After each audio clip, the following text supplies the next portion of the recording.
I'm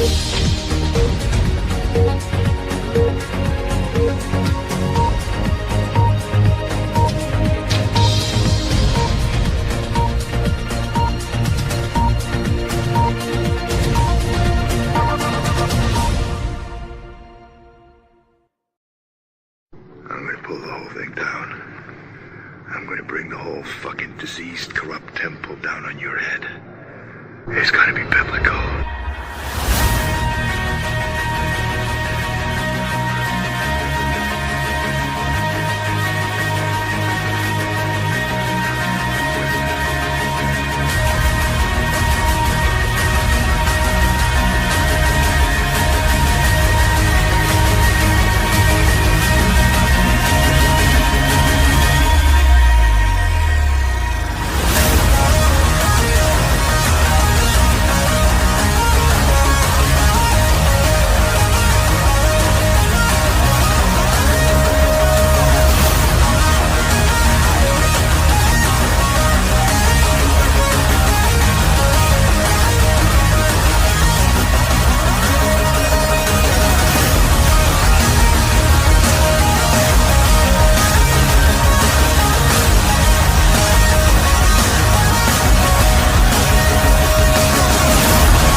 Hello, everyone. Welcome to Patriots Across The Pond and Frens, episode 24. Today we have an amazing guest, Mark Abrahams.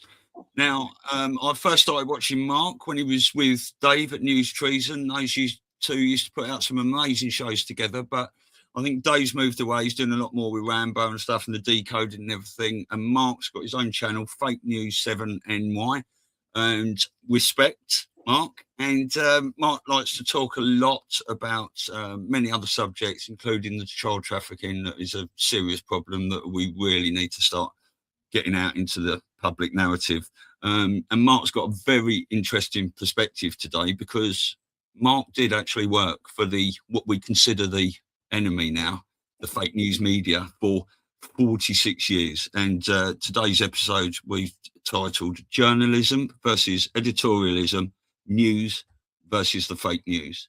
So firstly, Mark, how are you, sir? All right? I am doing well. It's a pleasure meeting you. And Lisa, it's great seeing you. Yes. Are you coming to us from sunny Florida? Yes. Oh, a little jealous, not going to lie. Yeah, no, but happy for you. Although it's in the 40s there today, right? Here? Yes. I think it's still in the 30s. It might be going up a little. Hey, please don't compare New York to Florida from that perspective. It's comfy. It's comfy. Yeah. Are you in South Florida? Yeah. Okay. Yeah, it's 73, 74 degrees, Nice. sunny. So lush, right? So lush. My father, God rest his soul, he couldn't wait to get down there, and they were snowbirds, and he would just wake up every day and go outside and go, it's so green and beautiful, and he just loved it. So yeah, we're headed there soon too. We're going to be starting to snowbird pretty soon. That's a great thing about retirement. Every day is Saturday. Yeah. So, you get up and the weather's great, you feel great. But what I always say is the difference between here in New York is not the weather, it's the people. Mm-hmm. I mean, I'm born and bred. I'm a Brooklyn boy.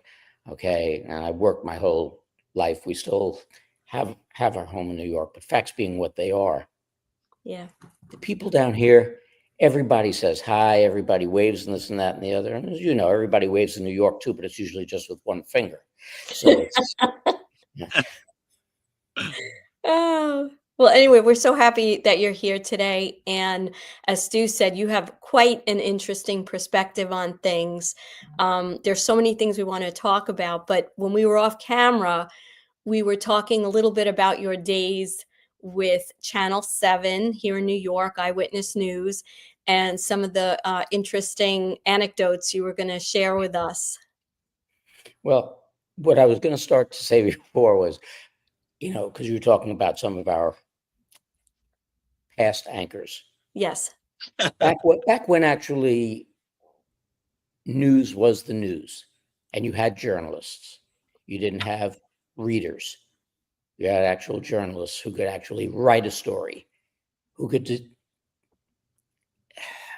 pick apart a story, who could determine the facts and relate those facts, excuse me, which is what a journalist is supposed to do. Journalist's job is to ascertain the facts and deliver them to the general public and let them discern what's right and what's wrong. Now we have editorialists, Mm-hmm. and they insert their opinions. And I told them, even if I've been retired almost 6 years, and I was telling them back then, you're not smart enough to give me your opinion. Stick to the facts. But that doesn't happen. But back at that point, the story I was going to get into was, excuse me, the very first time that I went to Eyewitness News, I was a freshman in college. And back then they had what they called pages, which were glorified doormen. And they would, they'd meet you at the door, they'd escort you in, et cetera, et cetera. So a friend of mine was a page. And he said, you want to come see Eyewitness News? I said, absolutely. So we arranged to go there that night. And at that point in time, Eyewitness News was, WABC didn't have its own building. So it was all included in the main ABC studio. And it was just an immense studio. It took up about a third of a block. And of course, back then, you walked in the studio and it was freezing because you had to keep the equipment cool. And I walked in and there was Bill Butel, who was, as you know, one of the very, very well-known anchors, and Roger Grimsby and Tex Antoine, all the people that I grew up watching, and this and that and the other. Yeah, me too. And it was awesome. But as I tell people all the time, if I had lit a match, the whole block would have gone up because the stench of alcohol was so embodying of everything that was in there. And it didn't just include the anchors. It included the engineers, the stage people, et cetera, et cetera. Everybody was drinking back then. And in fact, there were 3 bars across the street from where WABC finally opened up its own building. And they used to have a red hotline phone in there before they had the 4, 5, and 6 o'clock news. And you had 6 o'clock news, and the producers would call over at about 10 of and go, guys, get them out of there. Time to go. And they'd run back across, get into the studio, and everybody would sit down, and you would never know. Right. That they were 1,000 feet to the wind. Isn't that, it is a statement though on the culture at that time, because even though, so I was growing up more like in the 70s and then attended high school in the 80s, but a lot of my, business associates, if you will, that are maybe 10 years older than me, they talk about how just drinking was just a part of doing business in those days. And I would tend to think, without sounding sexist, but it's just reality, you had more men working together than you did women. So it was, and I don't even mean this disparage, it was a boys' club, you were hanging out, you did things. Worse. In those days, or? They were just as bad in those days, but when it started to turn around, they're bringing in more and more women. Yeah. Oh yeah, I'm not saying women weren't. What I'm saying is though the time when it was mostly men, it was a different culture. But then yeah, and trust me, I know a lot of women of that era that had a hell of a lot of fun just as much with the men. It was a different, listen, you look back and you can kind of romanticize it a little bit. Things were fun. We weren't robots the way we are now and the way everyone is now. So people, they took off early on Fridays. It was just a different culture, and everybody's just become so robotic. This new generation has not that I'm condoning, going on air drunk or anything like that, but it's just, they've pulled the humanity out of everything. Well, they've made everything politically correct. Yeah. You used to go to work And look, it's communications business. You communicated. You didn't always communicate properly. You didn't always use nice words, Right.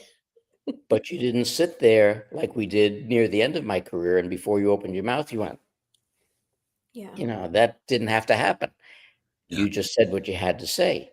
Yeah. We were freer. And, like I've preached on respect 1,000,001 times, you don't have to agree with everybody, but you can agree to disagree. You don't have to get into a fight about everything. But that's what it's denigrated to. Everybody has to, we've become a society of people who think that if you go and you shout the loudest, you win the argument. And it just doesn't work that way. That's not humanity. And people have to, one thing that people have forgotten how to do is laugh. And the biggest thing they've forgotten how to do is laugh at themselves. Mm-hmm. Yeah. Oh, definitely.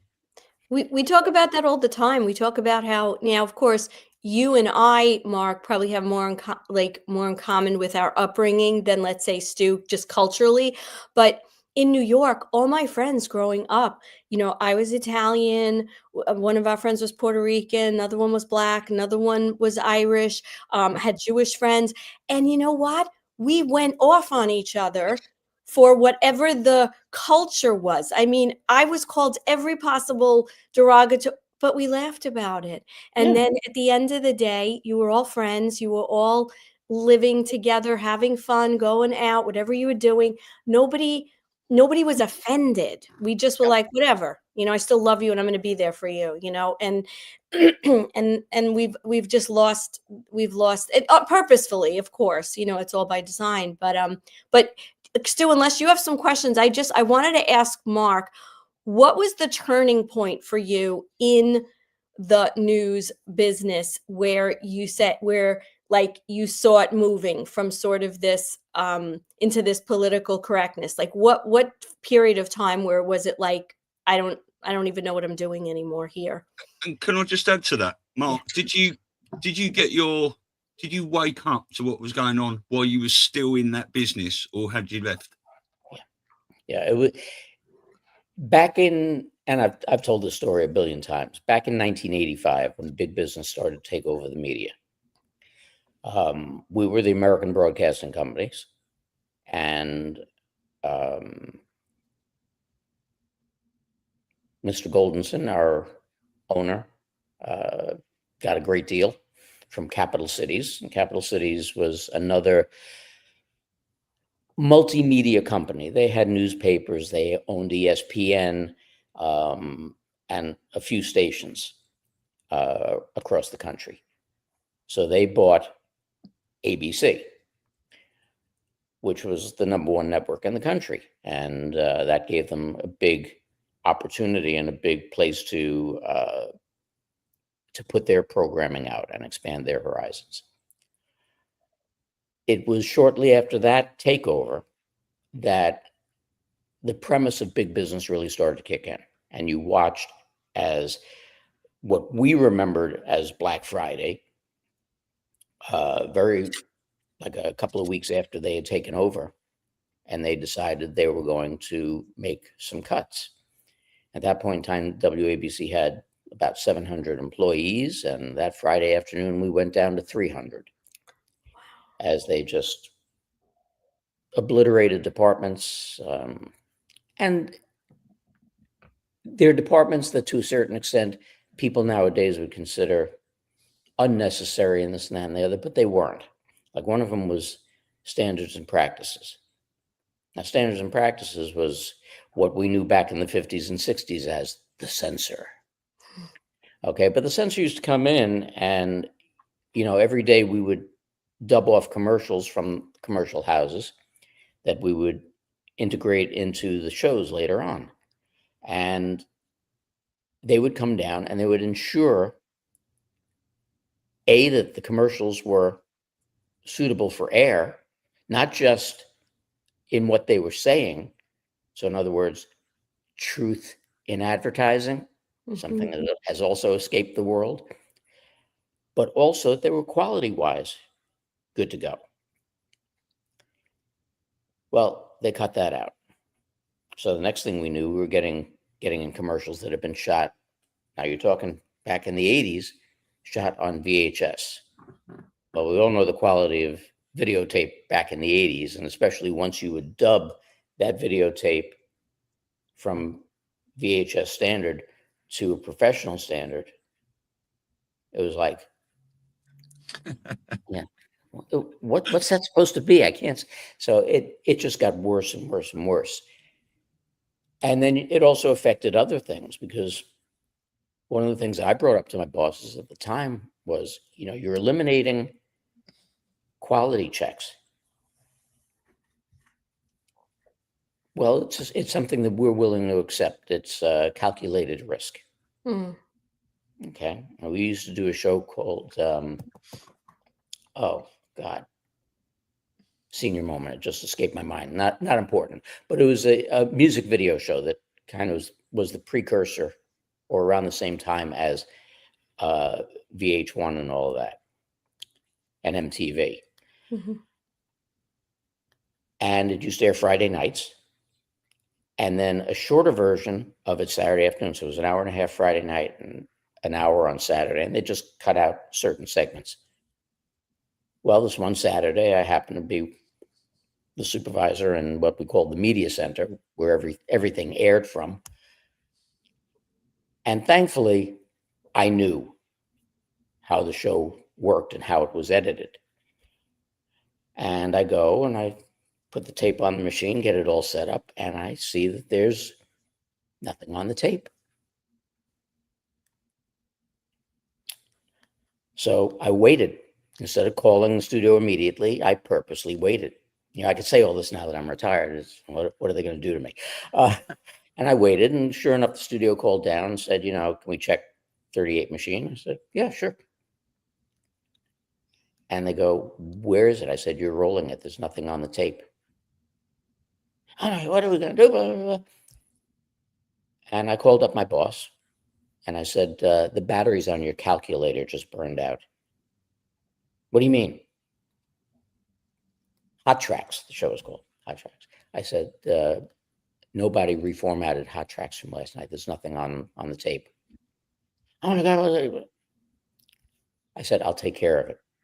And I threw up Hot Tracks from the night before. I knew which sections were eliminated and this and that and the other. I just, during the commercial break, fast forwarded through them, and the show aired fine. But it was this type of mentality that set the pace for what was coming. And the next thing that came was what we affectionately referred to as Ken and Barbie news. Mm-hmm. So you no longer had journalists, you had readers, and they were all blonde-haired and blue-eyed, and it just mattered how good you looked and how well you read. And we had one anchor who I'm sure you're quite well aware of, but I'm not going to mention his name because he's a friend and I'm not going to get into it. But we used to, back then, you still had the teleprompters. They do now. It's just run differently. And we used to swear that if we put "Good evening, I'm Harvey Schwartz, here now the news," he would read it, because it was just that mentality. You were nothing more than a reader. If you could sign your name on the check, you were pretty good. And they all had their little, key things. Like one of them used to end the show and open up his jacket and put his pen back inside and this and that and the other, like he had written anything. But, it was that type of mentality. So you're getting farther and farther away from journalism. You still had some pretty good journalists out on the street, but they were getting farther and farther away from it. And what caused the problem of getting farther and farther away from true journalism wasn't just the fact that the companies didn't care, because by 1995, Cap Cities was bought out by Mickey Mouse, the Disney company. And wow, we won't even get into that. But facts being what they are, as cable became more and more and more stable in people's homes, and gave them more and more choice of what to watch, and there were more and more stations doing quote unquote news, which they weren't. They're just regurgitating over and over and over again every hour, every couple of hours. The companies realized, you know what? And by the companies, I mean the mainstream media started to realize, well, the reporters are here. The techs are here. The writers are here. The producers are here. We're paying them. If we put on another show, it doesn't cost us a dime because we're not paying anybody any extra. And if we sell one commercial, we're ahead of the game. So they started adding shows. So now instead of just a 6 and 11, you've got a morning show that runs for 2.5 hours. And you've got a noon show that runs for an hour. Then they go back on at 4 o'clock until 6:30. And then your 11 o'clock show. The problem with that happens to be journalism. Picture New York City, okay, the New York City tri-state area. They start their day at 9 a.m. There's usually a 9 o'clock meeting. Gets started maybe about 9:15. Sometimes runs till 10 o'clock, maybe a little bit later. Now you're getting sent out to your story where you're live at noon. You have to get from Lincoln Center, 67th and Columbus, to wherever the story happens to be. Now you can't get from 67th and Columbus into Central Park and 67th in less than 20 minutes. So picture if you've got to get to Connecticut, you have to get to Long Island, you have to get downtown Manhattan for whatever your story happens to be. What news are you going to gather between the time you get there and going live at noon in order to put your story together and present it to the public? Then, let's say that story turns out to be a bust. They send you somewhere else for the 4. Okay? Now you got to get there. Gather news, get sound, put a piece together, and go live at maybe the 4 and the 5 or the 4 and the 6. You're no longer gathering news. And everything became the flavor of the day. So there's your story. Doesn't really have legs. Gone, forgotten.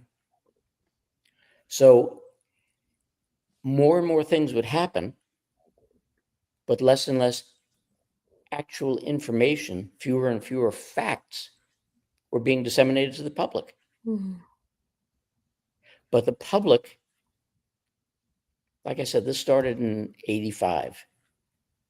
So if you go back to 48, when not a lot of people, but when people started getting televisions and TV was a regular thing to be, you're talking 38 years, 37 years, people had already been brainwashed by what they wanted out there. Mm. Now, what do I mean by brainwashed? We've been told, and I always like to preface this by saying, remember that we've also been told that everything that we've learned is a lie. And to me, that includes everything we've heard over the past 8 years, because all wars have psyops. This is the only war that's actually a psyop. And they're not going to tell us the facts because I think it was Barnum who said, the masses are asses, and they sit, and whatever you tell them, if it's a fact, some will believe it, some won't. But the cabal has just as many smart people as we do. So if you put the plan out, if a good general puts their battle plan out, the enemy is going to figure out what the battle plan is and figure out a counter to it. So we haven't been told squat. And a lot of the people who put out information about this is happening, that's happening, this is the way that there's going to be the RV and you're going to get this, it's all BS. It's all editorialism. It's all speculation because we don't know, and we won't know until it happens. But prior to 1985, when big business took over the media, and we were told that the CIA had their involvement, stories that you get on a national or an international basis, or even big stories on a state or local basis, the information that you're going to get as to what's going on comes from some form of governmental official. Well, if it's coming from a governmental official, somebody else is writing that narrative for them. That's why the New York City Police Department has what they call DCPI, Deputy Commissioner of Public Information. You cannot go and walk up to the cop on the street and say, "What happened? Is everybody okay?" Blah, blah, blah. You got to talk to DCPI. Now, in some smaller suburbs and this and that and the other, you might be able to walk up to a police officer or up to a sheriff's deputy and find out what happened. But in general, they're going to refer you back to whoever is in charge of public information because they want a particular narrative out there. Now, on national and international stories, you're going to get your information from the federal government. Very well, probably was CIA influenced as to what was actually put out there. And that could get disseminated back down to the state and local levels also. But as that information was put out, even to this day, as you well know, Elise, back in those days, families watched the news and it became a generational thing. Eyewitness news didn't become the most popular news thing because it was wonderful. Eyewitness news became the most popular news thing because families related to the anchors and the reporters. And generationally, you sat down and watched it, your kids sat down and watched it, and your kids' sat down and watched it, and that's what it was. So it maintained the audience. So by doing that and hearing the same things over and over and over and over again, that's how you brainwash somebody. Wash, rinse, repeat, wash, rinse, repeat. That's what the mainstream media did. And so certain agendas were put out there and were related to the people, and the people sucked it up like a sponge.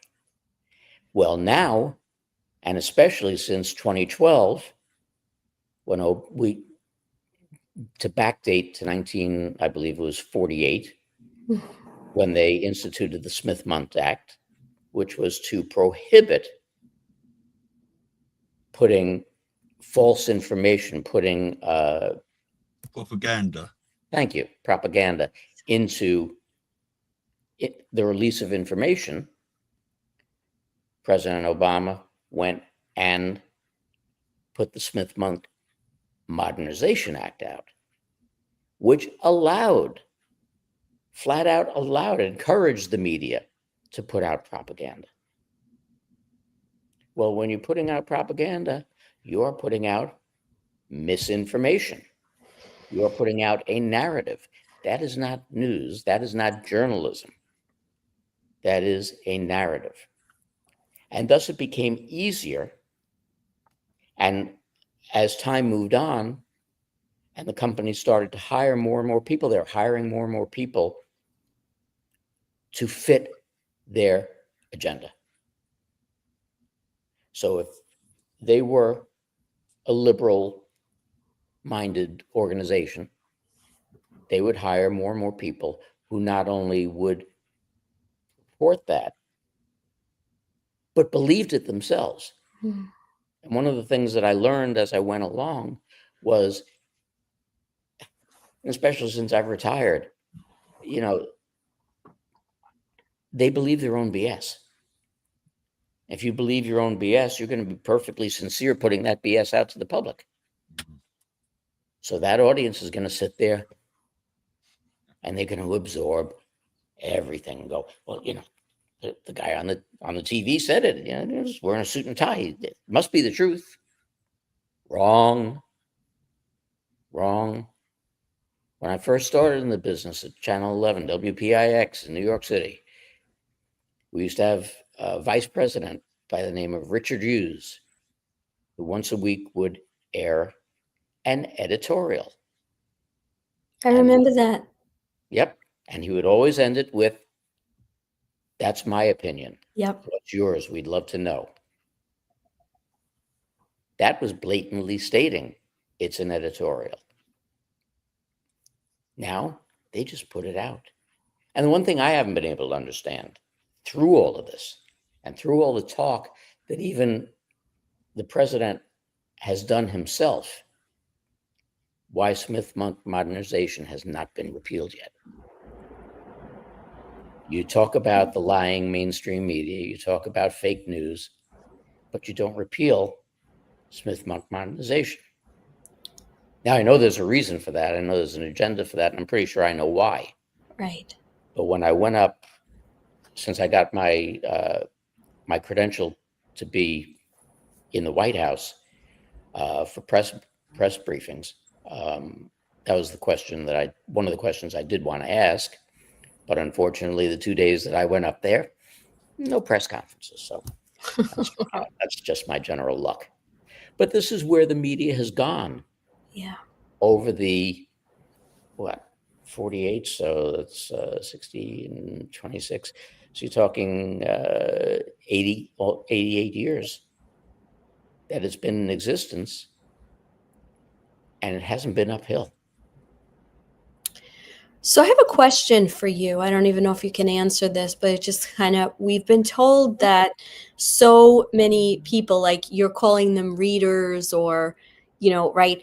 But we've also heard, again, information, I don't know, that a lot of the people that we look and watch on these news stations, right, are affiliated somehow, some way with the CIA, right? We've heard that they're either operatives trained or the CIA infiltrated, would you venture to say when that placement, if you will, started? In other words, like when we think of the 1940s movies, like His Girl Friday and all those things. And it's like, you got these reporters that are banging the story out on the street, and they're investigating and they're running back and they're typing up their story and everything to get it for the deadline and all that. At some point, I'd like to believe that that's how news was being done, somehow, some way. And then you have this shift. So when do you think the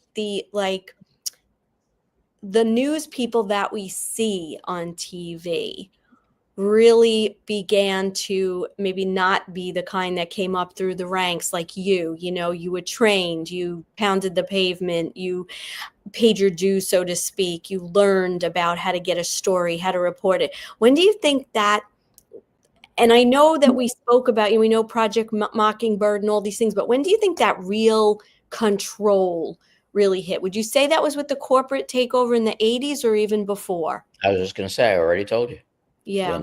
When corporate America took over, or when corporations, because global, when corporations took over the media, that's when, let's for argument's sake say it was the CIA, was able to go from external influence to being in the boardroom.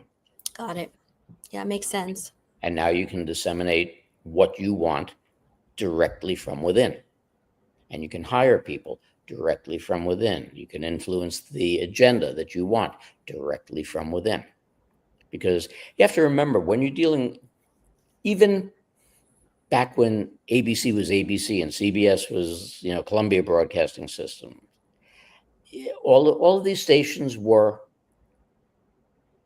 pretty big companies, but they were not your major corporations. When the major corporations started buying up the media, it was a different situation because you had big boards. You had people who had no knowledge of the media or anything else for that matter that had to do with that business. They just knew what things to say and what decisions to make to appease stockholders. Yeah. So Like they were every other interested. business, right? Every other industry. Same Exactly. And Yeah. that's what truly, truly denigrated the mainstream media and the news as we know it, because all they were interested in, the quality was gone, the um, truth in advertising was gone, the journalistic integrity was gone. Put on the show, put out the commercials, get paid. That's really all that it was about. It became a business, just like medical field, just like the insurance companies, which are always a business. But, all of these things affect what your product is, what your product represents, and what your product can or can't do. And when the main thing that your product is supposed to do is disseminate information, Yeah, it's got to be exactly that. doing that, and it's not. Yeah, exactly that. I mean, just what you were saying there about the medical field as well. It's like people watch the mainstream media, and someone on the telly told me, it said, so someone in a white coat tells you to take a box of pills. They're all doing exactly the same. And, this happens over many things. But I just want to ask you quickly, what you're going back to, the Smith-Mundt Act. Do you believe the reason it hasn't been repealed is because the good guys needed to use it to propagandize us in this 8-year operation to take down the cabal? And we all follow Q and stuff, and we know we've been used by these to steer it in certain directions and try and predict things that didn't happen in those times, and we've been censored and all these sorts of things. But it makes perfect sense that they themselves needed to use that to get this operation going and steer the enemy in all sorts of different directions. Well, how do you unbrainwash?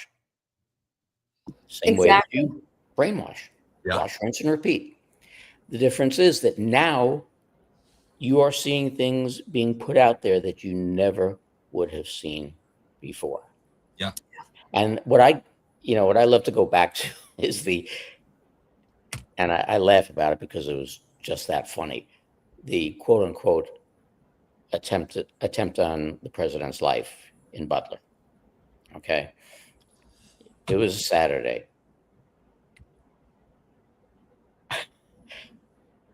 I saw it happen. I picked up the phone and I called Dave, hysterical laughing. I said, "Did you see this?" And we were supposed to be recording something with Scott. I think it was a Saturday. We were supposed to be recording something with Scott Young. And I mean, we were on the phone hysterical, and I started picking it apart. I said, we got to go live like now with this. And we did. And we sat there and just completely and totally, I went point by point, just by the things that I noticed, because that was my job. It was, I had to notice these things, and about how phony it was. And then later, watching some of the news anchors that I knew, because I immediately went on my laptop to call up Eyewitness News and see what was going on. And yeah, it had to be a Saturday because Bill Ritter was on, and he works Monday through Friday. And this is a guy who, he's a hippie from the 60s. Put it that way. It's the only way to put it. Nice guy. We got along great. We were good friends, but hippie from the 60s, from Berkeley, from UC Berkeley. So that'll give you a little more of an idea, and hated Trump. But here he was, right on the Trump train. Trump became a martyr right then and there. Yeah. He was right on the Trump train. There was no way in hell you would have seen that a few years prior. So it's little things that started to get put out. Yeah. And that's the only way they could end this whole war right now. And everybody could get their money, and there could be world peace and this and that and the other. And you know what's going to change? Nothing. Mm-hmm. Because if we don't, and I've been saying this from the get-go of this movement, and I've been saying it on the air since I've been on the air. If we don't change human nature and we don't reformat the way that people think about themselves as well as others, that includes doing away with most of the adjectives that we commonly use on a daily basis, this movement will have zero legs and zero longevity. Because if people don't get away from that me mentality and what's important to me, and get back to the we mentality and working together, helping their neighbors. You don't have to love your neighbor, but for Christ's sake, you can get along. Right. And just do that. We're doomed. Because we get one crack at this. I totally agree. And getting back to Butler, it's funny because that's when I literally, I have an older aunt, very asleep, and that happened. And I too, I didn't see it live because I was doing chores and stuff.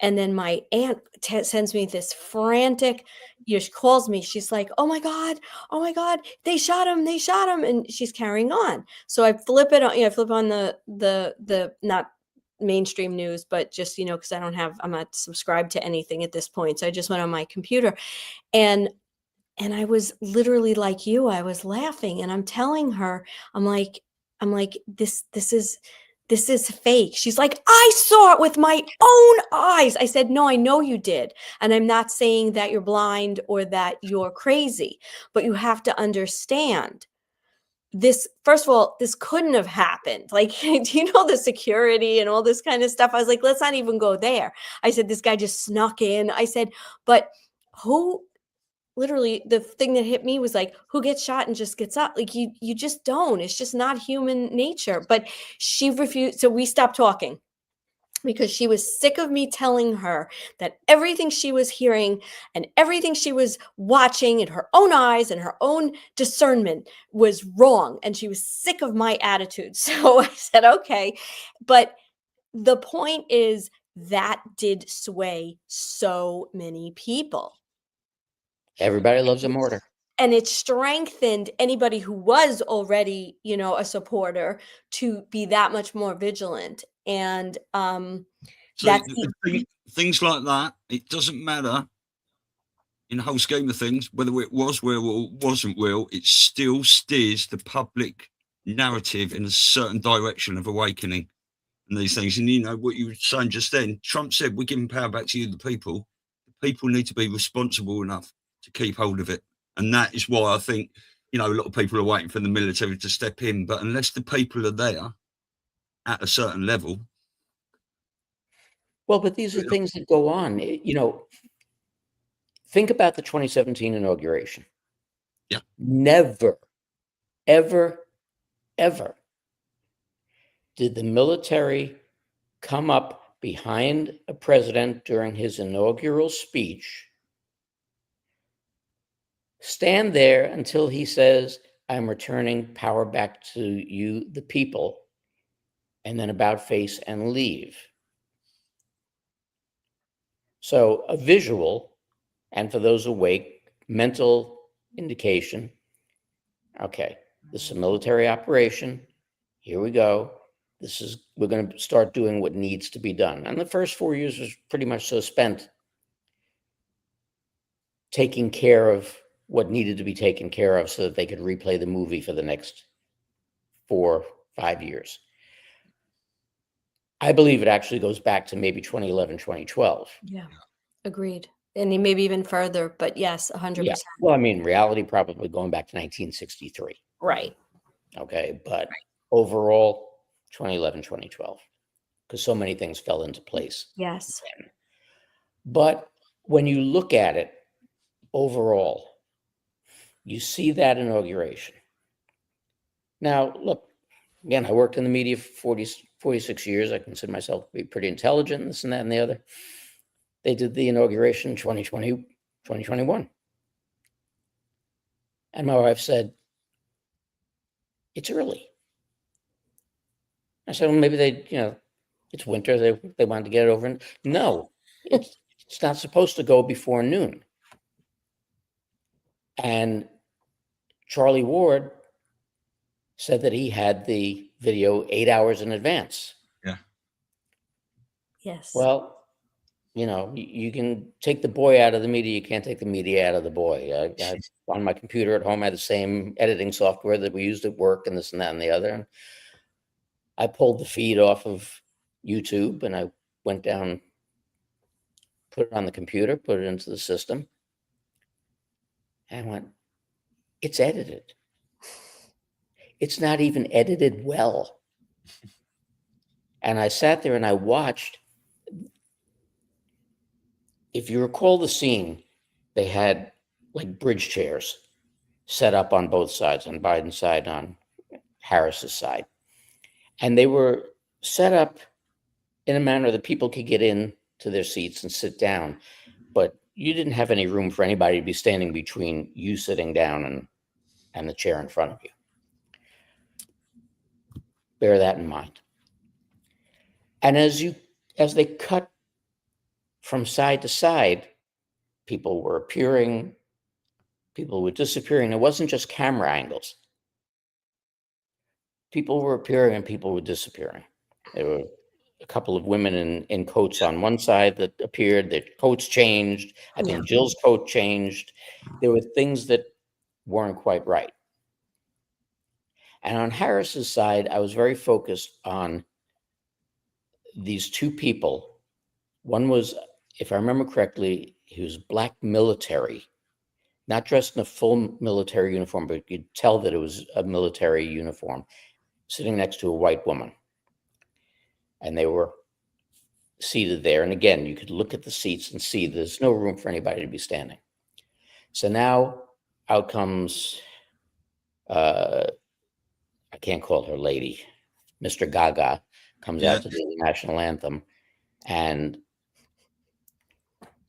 I'm watching as they're cutting back and forth. And she finishes and she goes over to Joe's side and shakes his hand. And again, you're seeing people there who weren't there before. But then they cut over to Harris's side. And all of a sudden, standing in between where that black military person and the white woman were, there's Big Mike. There's Michelle. Standing there. Okay. Then they cut back to Gaga and Harris, and they cut back, and there's Big Mike and Barry. Okay. Then he starts waving at Gaga. And again, there's no room to stand in between the seated person and the chairs, but she walks through there and literally walks through them like they're not even there. Gee, why? I guess because they weren't. You know how many people I told about that? You know how many people believed it? Not as many as I told. Yeah. No. So these are the types of things that get done, and they're put out, watching troops on the along the drive to Arlington turn their backs on the motorcade. As Derek Johnson has told us a bunch of times, the funeral ceremony that went on at Arlington there. Yeah. All of those different things are there and they're put out for the people. But again, look, I didn't know that it had to be at noon at 12:01 because you can't have two presidents in case something happens. So there are all these different things, and that's in the Constitution.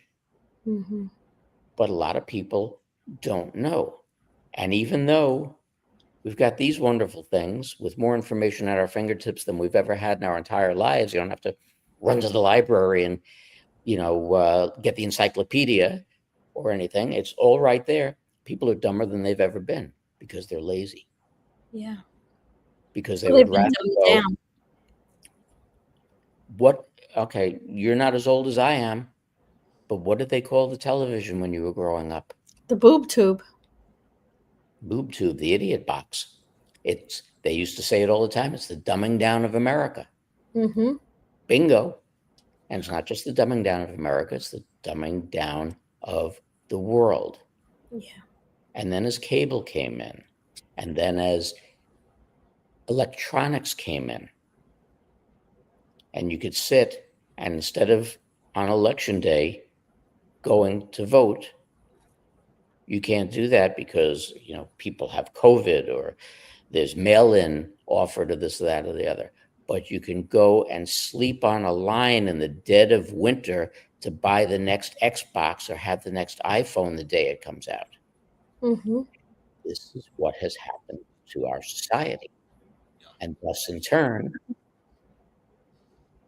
we're not going to go anywhere if people don't change their attitudes.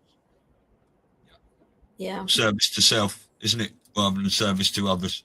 That's what happened under Reagan. It became the me generation. And everything was about me. Everything was about getting my wealth through all the fake bonds and everything else that they put out there. It's all about me having this and having that. And it doesn't matter if you have it or not. It's all about me. And that's where we started the downturn. And that's why people have to, you know, you can sit back and you can look at Reagan as one of the greats, or you can look at him not as one of the greats. You know, he was a great orator. Yeah. He's an actor. Yes.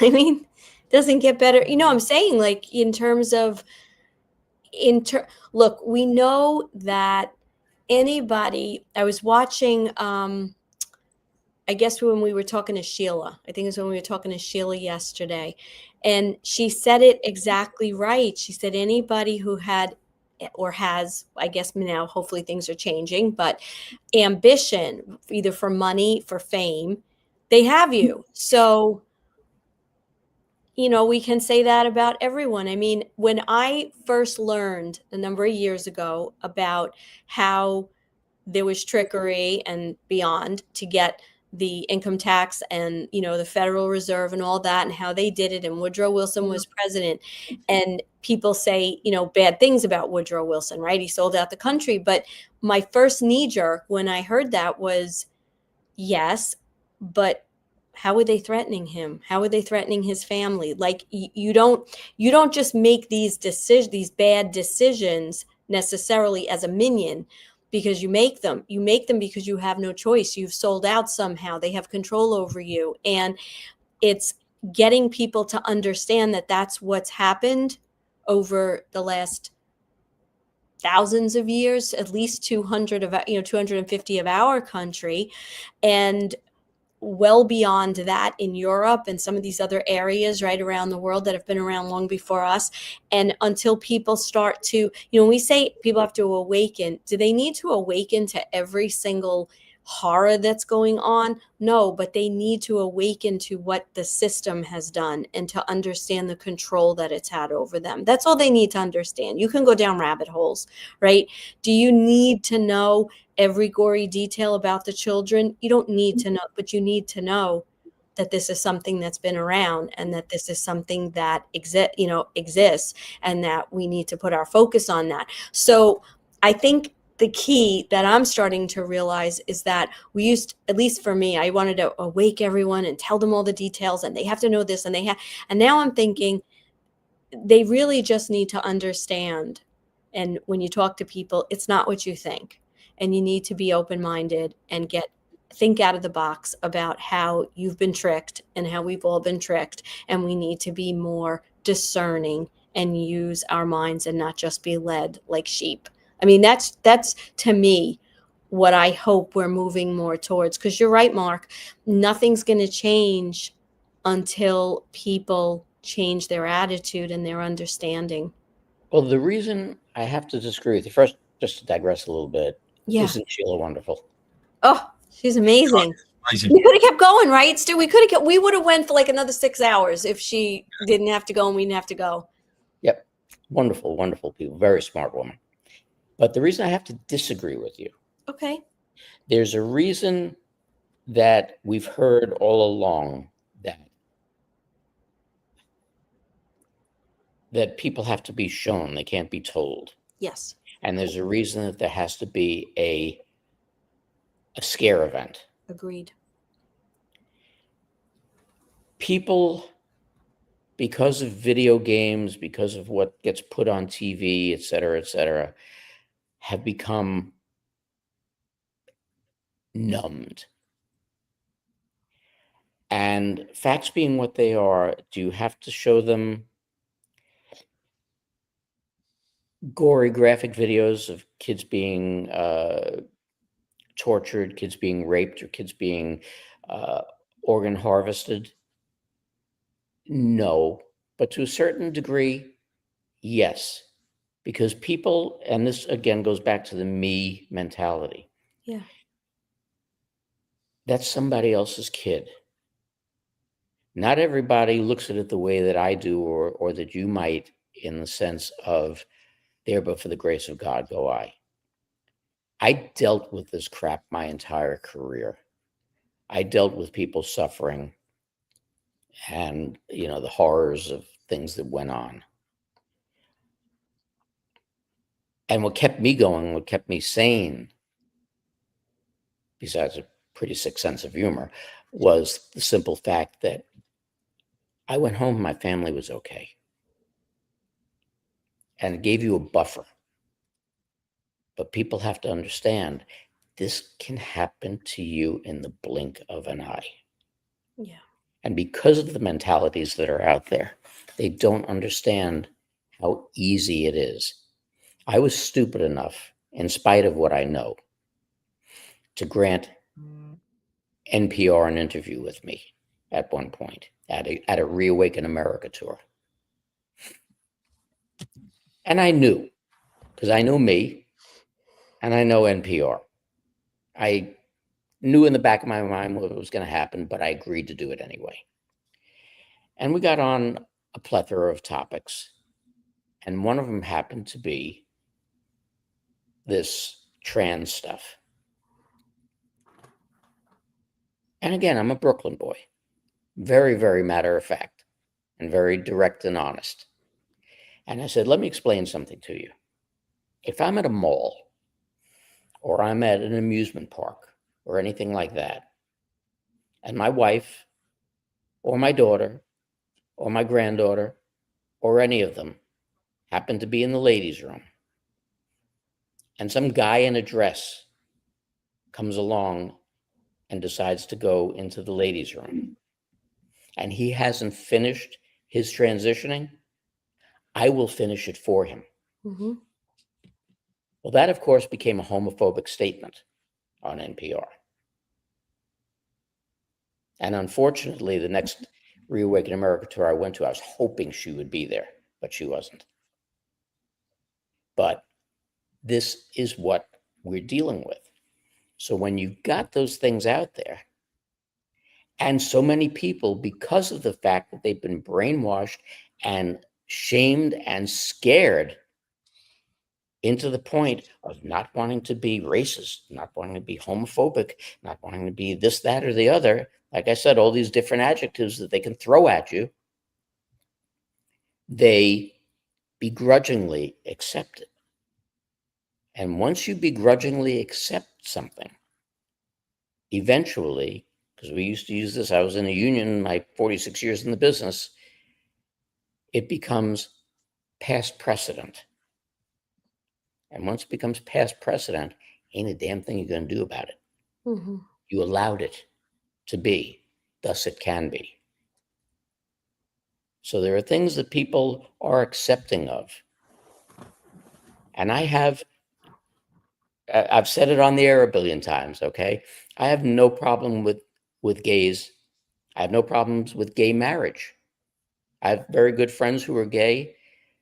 And as far as gay marriage is concerned, and I've said this on the air, they have just as much of a right to be miserable as the rest of us.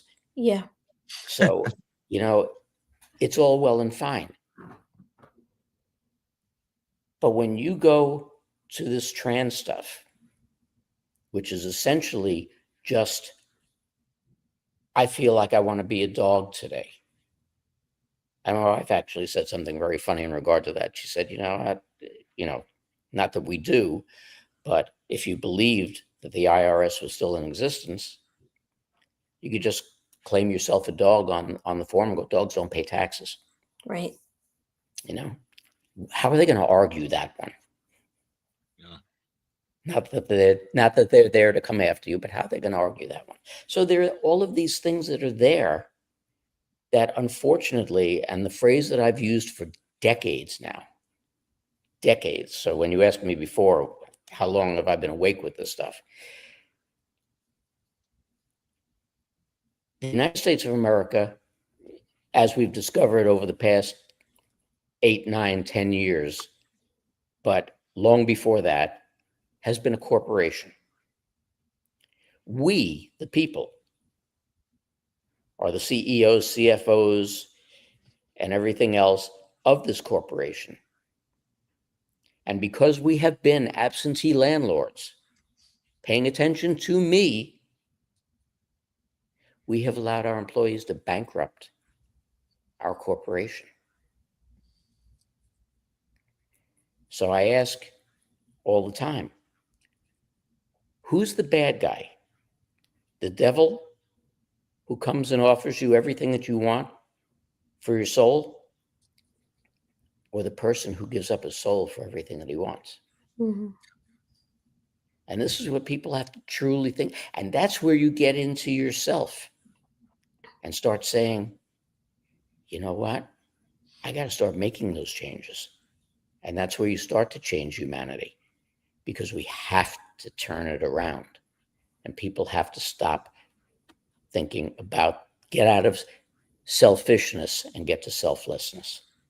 Yeah. And by the way, I agree 100% with what you're saying. What I was referring to, I think you do. Listen, I talk a good game of, oh, we have to do that. But I blast people and I don't really care when I'm with them and they say stupid things or things that I feel are unaware, unenlightened, and they're gonna hear it. And I've had a guy who's pretty tough from Brooklyn, motorcycle guy, go, I can't hear this. I can't hear this. I'm like, well, I'm really sorry, but that's what it is. So you can choose what you want. However, what I was trying to say is that that scare event does have to happen, but we can't always just be out there banging the drum. We need to make people at least the bare minimum, if you can, to just start to change the way they think. So do I like to, listen, I'm engaged to someone now who has all the same values as me, but wasn't as aware of what was going on. So I have watched this man over the last few months, number of months since we've been together. Like, I look at his face when I start to tell him, or we watch things about child trafficking and the I don't want to say the disbelief, just the, oh my God, and the rage that comes with it. And that's what I think we need. That's why we're doing this in New York, the event that we're doing in April. Part of it is to bring as many alpha men, to attract men, because men have not, they're supposed to be the protectors. We've gotten this whole thing of toxic masculinity and you can't be a man. And we need to bring that back, because what I've seen in the movement is the men that step forward, like yourself and many others, there's strength to that. And we need more of these average men. I mean, women get angry and upset and we try to come up with solutions, right? But men, if they know someone's hurting a child, it's going to be a little different than a woman's reaction. And the end result of that is a lot more effective, as far as I'm concerned. But this is also the part of the agenda that they have pushed forward. Mm-hmm. Okay. Like I had said before, back when I first started in the business, you could say whatever you wanted. It wasn't a problem. Yeah. I remember when they first put up the way they didn't want people smoking in buildings. Remember that. And I got into an elevator with Howard Cosell and a couple of other people. And they had already posted the thing in the elevator that said, no smoking. And he always walked around with that stupid cigar of his. And he gets in the elevator and one of the women jokingly turns around and goes, "Howard, such a smart man, you can't read the sign? It says no smoking." And he looks and goes, "That's for the common people," and kept smoking a cigar. So you've gone from that point to the point, and this is a very unfortunate point, where back in the 60s, when they started the women's movement and this and that and the other, in order to try and break up the family as much as possible. And pay double taxes. Let's not forget that. Exactly. Oh, well, I'll get into some other things that people haven't thought of in regard to what you could consider to be a tax. As they did that, and they pushed and pushed and pushed more and more and more with the women's movement, the one thing that I noticed, and it got really, really bad, especially around the last few years before I retired, is I started to notice how much more violent women have become compared to men.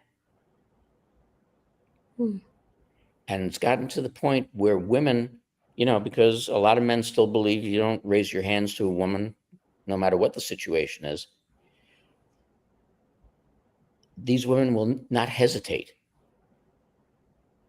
to kick the crap out of somebody, male or female, put them in the hospital. And they become feral, for lack of a better phrase. And this is also part of what needs to be reined back in. They want to be liberated and this and that and the other. Yes, okay, let's bring back some femininity. Yeah. Because with femininity also came respect and decency. That's right. And these are things that have been sorely lost.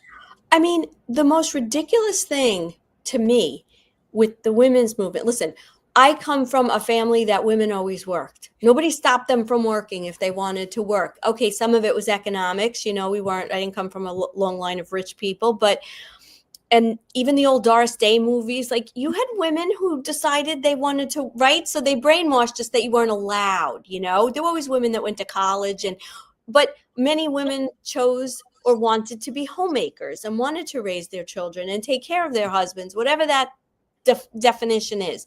However, the most ridiculous thing in my mind that I've never understood, and I'll never understand it, is why do you have a problem with a man holding a door for you? I mean, holding a door, letting you go first, offering to pay. I met this knucklehead of a man he's from England actually, who told me how he raised his daughters to never let a man pay. I said, why? Why? Oh, because, it's they should be independent. I said, but what does that have to do with independence? Like women and men have different skill sets that we're born with. And so I work, but I still love, I get tired sometimes. I still love making dinner. Okay, my fiance comes home, he's worked, he drives more than me, he does all that, he's going to throw out the garbage and he's going to help me with some of the heavy stuff, right? He comes home, he sits down, I serve him. Is that a horrible thing? We're both equal. I do what I want to do with my career, he does what he wants to do, and then we celebrate, in my opinion, the strength or the thing. He will never let me pay. I enjoy that. Not all men are like that in the UK, by the way. Yeah, I know that. So I said he's a knucklehead. But what I'm saying is they've gotten so far away from just celebrating what each and listen, if you're in a gay situation, maybe someone's more, going to play one role than the other. It's still celebrating whatever that person is giving or whatever you want to do. And they've made women, I've watched it from like the time I was young. My mom was a stay-at-home mom, but she resented it and she didn't like it. And she felt like she was doing something because she wasn't, had a career, went back to school, had a career, God bless her. But when it was my turn, after I worked, for a while in the workforce and it was time for, I was ready to get married and have children, I embraced, I was like, why didn't I do this sooner? Like, why didn't I want to, loved being a Girl Scout mom and planning dinners and doing, I mean, they made it seem like it was disgusting. You know, it was a disgusting job to do. You're raising the next generation. You're helping to form what is going to be in the future. How is that not valued? But you just said it. They made it part of the brainwashing, part of the agenda. And this is what they had there.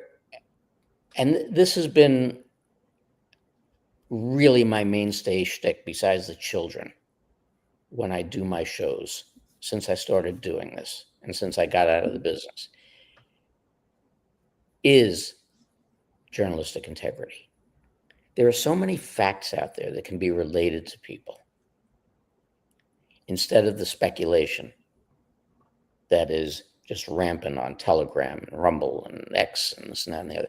There's so much information that can be put out that are facts that make people think about things, and things that are important, not to what we think is going on, but if we believe in what is going to happen, things that will make that journey better and have legs and have longevity. But that's not what's focused on, because people are still in that MSM mentality, and they sit and, okay, none of us are wearing shirts and ties, and you're not sitting in a fancy dress with beads and this and that and the other, but they watch and they listen, and everything we say becomes fact to them. Yeah. Even though a lot, and this is why I had said to you initially with dealing with this show, MSM and alternative media, because Telegram and even X to a certain extent have become just as bad as the MSM in putting out misinformation. Because while many of the people who are broadcasting alternative media are either not getting paid or certainly not getting paid well, they all have that MSM mentality, like they have Nielsen boxes in everybody's homes. Well, the more numbers that we can get, the more viewers we've got, and the more money that we get from Rumble, or that we can advertise and get people. No, that's not what this is supposed to be about. This is supposed to be part of the great, as one of our mods and a wonderful, wonderful person, Claudia, puts out, and I post every week, the great unbrainwashing is what this is supposed to be. I'll read that. And we have to get through that. People have to become unbrainwashed. I want to talk just for a second, and I want to get into the children very much so, but I want to talk about the court system. So, but my job essentially is a coach, and I help people that are going through different life transitions. Most of my clients are going through divorce. So I help them, whether they're men or women, it doesn't matter, that transition, to understand the system, to understand what they can expect very practically, and then emotionally and spiritually, how to, come through that. Okay. One of the things that drives me berserk is the way the courts are so, I want to say, denigrating towards mothers. Now, there was a period of time where fathers had no rights. That's not right. They have a right to their children, and mothers can't hold the children hostage, right? That's kind of the go-to. Mothers will hold the children hostage. Fathers will keep the money, and you got to try to bridge that gap to get everybody to play fairly. However, I have listened to so many attorneys, men and women, especially the women. They're like, no, you got to get out there. You got to figure out how to have a job, especially for women that opted to be stay-at-home moms, right? So now you're in a difficult position because you're getting a divorce. You're not the sole breadwinner. You're going to depend on getting alimony or child support, both. But for women, what I find one of the hardest things, especially if they've been stay-at-home moms and they love doing that, like, now you have to be a mom, you have to be like pretty much full time, because dads usually get like visitation, and you have to now be like, you have to go get a job, and you should be really happy about this, and you should be so happy that you have to go work, probably not for very much, especially if you've not been in the workforce for a while. And they the judges, put that, like, make that important, like, you're going to have to go back to work, and you're going to have to do this. And the other thing they do now, which again goes to the whole breaking up of the family, is there was a time where, okay, kids are going to stay custodially with their mom, and then they have visitation time. Now, if you have an amicable situation, right, what mom is going to say, you could see the kids every day. Like, we don't have, you want to come for, at night, you want to come on the weekends, whatever. Obviously, you need some boundaries so that everybody, there's expectation for the kids and the parents. However, the new thing is, over the last few years, is that now you have to share 100%. So you've got little Johnny staying with mom 3 nights, and then goes with dad 3 nights, and then mom 3 nights. What in the hell is that about? They're living out of a freaking suitcase. Okay. It's because it's fair, and because it's in the child's best. Is it really in the child's best interest to be schlepped back and forth every couple of days? I mean, there is no common sense anymore. There is no saying, you know what, how do we do this so that it keeps them normalcy for a child? So now moms and dads have to get used to this whole new thing, right? Like, I don't, like a mom, I had a really hard time when my kids first started having visitation. Hard time with it. Okay. But now a dad has to get used to that, right? Like, okay, I'm like having to be the primary parent when they're with me. I can't be a Disneyland dad. But now this kid is being, is like that daddy takes them to school on Tuesdays and Thursdays, and mommy takes them to school. Like, I don't know. There's something so wrong. And listen, I am not going to sit here and say that if you're in a bad situation, you shouldn't get out of it, and you shouldn't, you could be happier and have a more fulfilled life. Your children will see you happier. Each person maybe moves on and is able to be a better parent because they're out of a situation that causes stress. However, the courts and the rules and the way they work it is so ass backwards that I am so disgusted when I have to explain this kind of shit to clients, like what they may be up against with all of this. I had to say that because it is so ridiculous. And I don't see how anyone wins in that situation. So am I saying that I think a child should primarily, provided she's not drinking and, bringing sailors in and all that kind of stuff, she's a good mom, they should primarily be with the mother? Absolutely. When it comes to the courts have been a disaster for decades. Okay. There's an old joke back when I was a kid, about, how many lawyer jokes are there? Right. None. They're all true stories. It's that type of a situation. The biggest problem that we have in the world is a combination of lawyers and that foreign language called legalese. Mm-hmm. Downfall of our entire society. Absolutely. Legalese should be banned, executed, and laid to rest permanently. Yeah. I can go back to the old Marx Brothers line. It should be so simple that a 3-year-old can understand it. Somebody go out and get me a 3-year-old. Just as simple as that. You should, I agree, I'm going to give you this, and in exchange, you are going to give me that. Done. There's your contract. Sign here, sign there, you're done.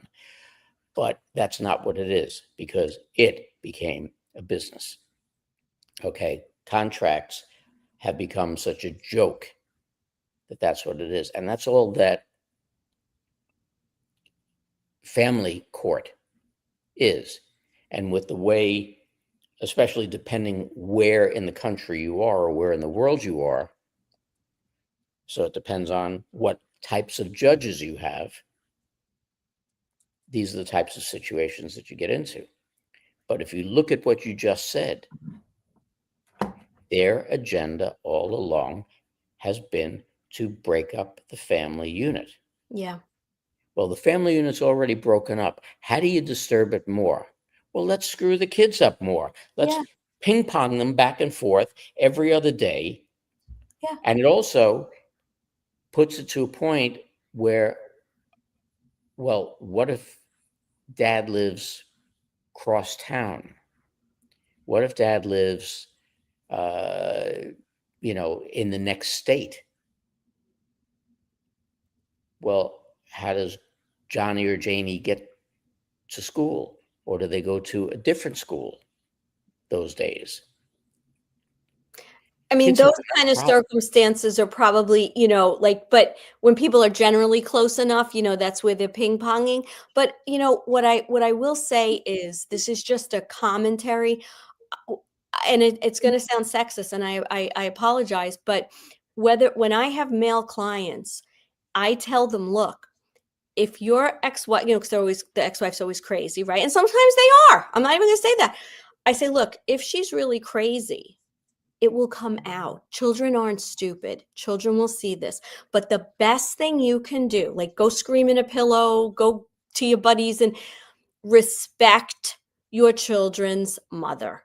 When kids get to a certain age, they're going to see it. They're going to say, Dad, I saw this, because they don't realize that the children, no matter what, are always going to be a little more identified. And I'm not saying mothers should bash a father, but if this is the primary caretaker of a child, which mothers usually are, then their sense of safety is going to be affected if you're constantly saying, because they're identified with their parents at that young age. They don't have that separation yet. And some of my clients, the most successful that have come through and really are having like a good life, they kind of were taken aback by that, but they've done that. And now they're seeing, especially the ones that did have a little bit of a crazy wife, that the kids are gravitating more towards the father, and it's happening naturally, and they're feeling safe, and they saw it on their own.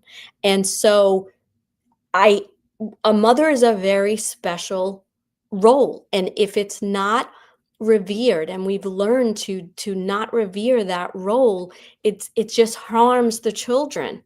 And I think the court systems are not looking at it that way. They're trying to equalize everything. I'm not saying all the burden should be on a father. I'm not saying that, with finances, but it's got to be a better way if people decide to separate and physically break up a family. And it can't just be, now the father's gone, now let's pull the mother out too. But you have to understand, and this is only something I've really learned and come to grips with over the past bunch of years. I talk a lot about the fact that people have to be respectful, they have to have manners, and they have to be responsible. People don't want to be responsible for anything anymore, and lawyers try to ensure the fact that people are not responsible for anything. That being said,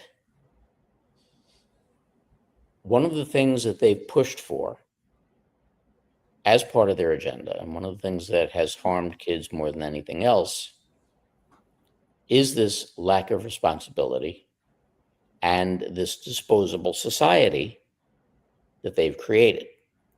Everything is disposable, including husbands, wives, and their children. You have such a predilection towards being a baby mama or a baby daddy. In some ways, it's become a badge of honor on both sides. And who suffers for it? The kids. People don't try to work things out in a marriage. They end it. And who suffers for it? The kids. People don't look at the, not the vows, but the commitment that they've made in getting married as a commitment that needs to be honored, as any commitment. any contract or anything else, it's disposable. And who gets hurt? The kids. Now, that being said, that's the basis, especially during the formative years of a child's life, for what happens to those children. It can be even more devastating for the split up of a family later on, as the kids get into the teen ages and hormones kick in and everything else. It can be equally as devastating, but not necessarily as long-term as it would be during the formative years. But all of that being said, people, adults, men and women, are failing to live up to their obligations and focusing again on me. I've had it. This is important to me. I'm done. I'm out of here. You know, Mark, I want to just go one better than that, okay? I don't necessarily think the commitment to the marriage is the primary. The primary is making the decision to get married. In other words, you can listen. Many of us, myself included, made bad choices, didn't know myself well enough. I've never been happier in my life now.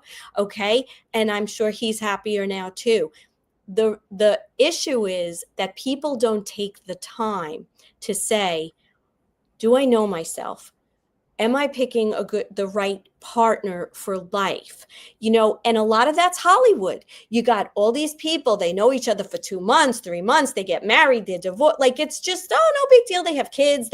And this is who this is who the majority of people are watching, right? So the key to me is making the right life partner choice. Obviously, people change through the years. You can't predict different things. But for the most part, if you don't have a good foundation, then what do you fall back on when times get rough, right? To say, now we have to talk about commitment. And I think, at least in my experience as a coach, most times the handwriting was on the wall. Did you look at the red flags? And unfortunately, part of that is immaturity. Some of that is just not knowing oneself. But see, I think as parents, that's what we need to teach our children or role models, is why do you want to marry this person? What do you feel with them? Do they help you to be a better person? Do you help them to be a better person? Do you feel like you could be yourself? Are you calm? Are you relaxed? You know what I'm saying? Like, so that the choice is better before that commitment is made and then children are brought in. Because if you don't have a good basis, then I don't care how many vows you took. What do you fall back on? I mean, I'm being simplified, but there has to be something that you're basing this on. If your foundation wasn't good, I don't know that you're going to be able to stay together. And I can attest that many kids are better off after a divorce, especially if there was fighting and screaming and loudness and alcohol and all these things that people drive to because they're unhappy. But remember one very, very, very important factor. And this is something people have done forever, all of us. We judge based on what we know, what we've seen, what we've experienced.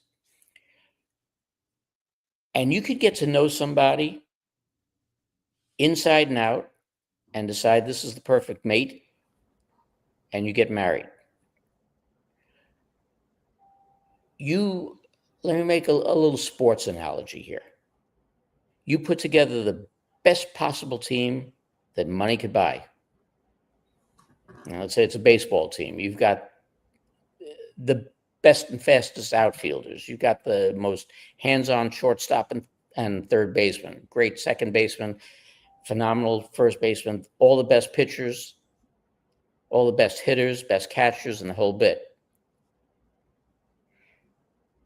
And then the powers that be decide they're going to throw obstacles in your way. And they're going to change some of the rules of the game. Mm-hmm. So now you're not winning all the games that you should be winning because they've changed the rules. And it's the same thing when people get married nowadays, or even back when I got married, or especially from the time that you would have gotten married and moving forward. As we stated a bunch of times today, they have gone with malice aforethought to break up the family unit. 100%. And they did it not just with all the temptations that have always been out there, but they've done it with making it so that when I grew up, and I'm sure when you grew up also, one income supported a family. And you had a home, you had food, you had clothes, you got your college education, you had transportation, your parents had money to retire on, and everything else. Now you're dealing in situations whereby two people in a family have to work. Yeah. Thus, nobody's there for the kids. Two people can be making a damn good living each. And because of all the things that they throw at you and all the temptations that are out there, still living paycheck to paycheck. And they need extras, and they scrimp on the kids and this and that and the other because they put themselves first. And all of these blockades that they throw in your way while you're trying to navigate a life and raise kids cause stress. Yeah. Stress causes anger and fatigue. And those things lead to the divorces. Yeah. And people don't understand that what has become an issue in their lives may not have been there to begin with had the bad guys not been propagating these things. Yeah. Yeah, exactly. Let me just read this out, because I read this out the other day. You've heard of the Frankfurt School, obviously. The Frankfurt School, founded in 1923, had 11 objectives to destroy society. The creation of racism offences, continual change to create confusion, the teaching of sex and homosexuality to children, the undermining of schools and teachers' authority, huge immigration to destroy identity, the promotion of excessive drinking, the emptying of churches, an unreliable legal system with bias against victims of crime, dependency on the state or state benefits, control and dumbing down by the media, and encouraging the breakdown of the family. And I read that out to people now, and I just say, look around. Absolutely. Yeah. Look, I mean, they've made it so simple. Am I a Mensa member? No.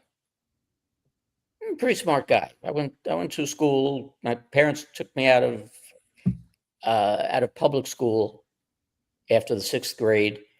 More than anything, which I didn't really learn until later on in life, because as I said on the air a bunch of times, when you grow up a short Jew from Bensonhurst, Brooklyn, in the late 50s, early 60s, you either learn to fight or you get your ass kicked.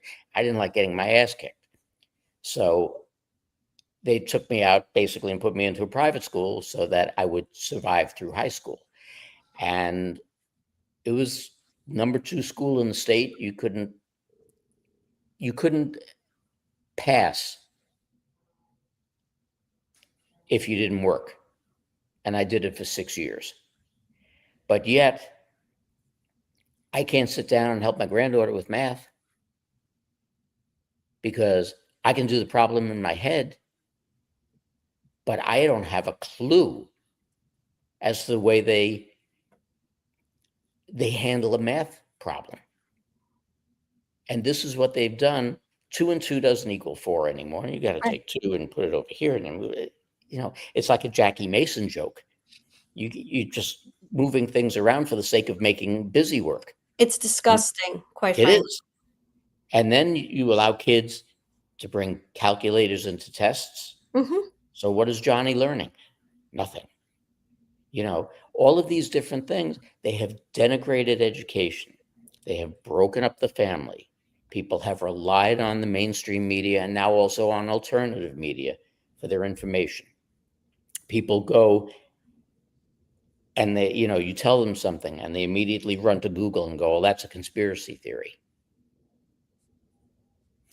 There are a million and one other places besides Google to go and look. Do you just look at the New York Times, or do you look at other papers and see what they have to say? Even though most of them are barely fit for the bottom of a bird cage, but facts being what they are, you've got more information at your fingertips than ever in human history. And you're too damn lazy to go and look. Yeah. And this is the main problem. And that's also the main problem that has led to the breakup of the family unit, because that's part of the ball game. Yeah. I mean, who came up with the idea to throw old people in homes? I mean, in my family, I don't know about your family, but my family, that was not even an option, in a very Italian family. Like, you had your grandmother, whoever needed to be my there. grandmother and my grandfather, my father's mother and my mother's father.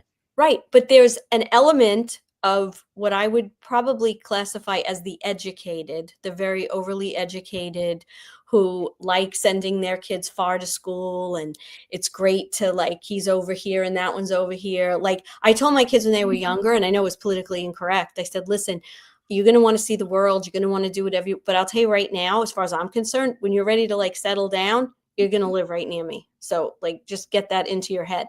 But the point is that they started to, you had this multi-generational thing, which was just so amazing and so wonderful. And grandma was, watching the kids, maybe even if mommy had to go to work, or, and they've ripped the wisdom that comes from that generation, the nurturing. Obviously, you have more patience as a grandmother than you do as a mother, like you have that more, like, ability to be.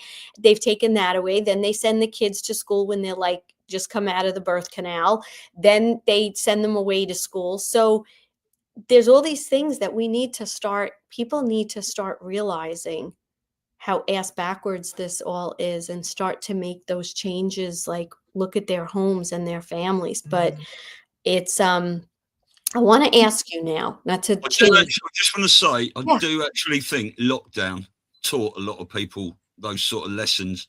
And I even think the White Hats might have used it for that, to sort of get the families together again and doing sorts of things and stuff through that horrific time.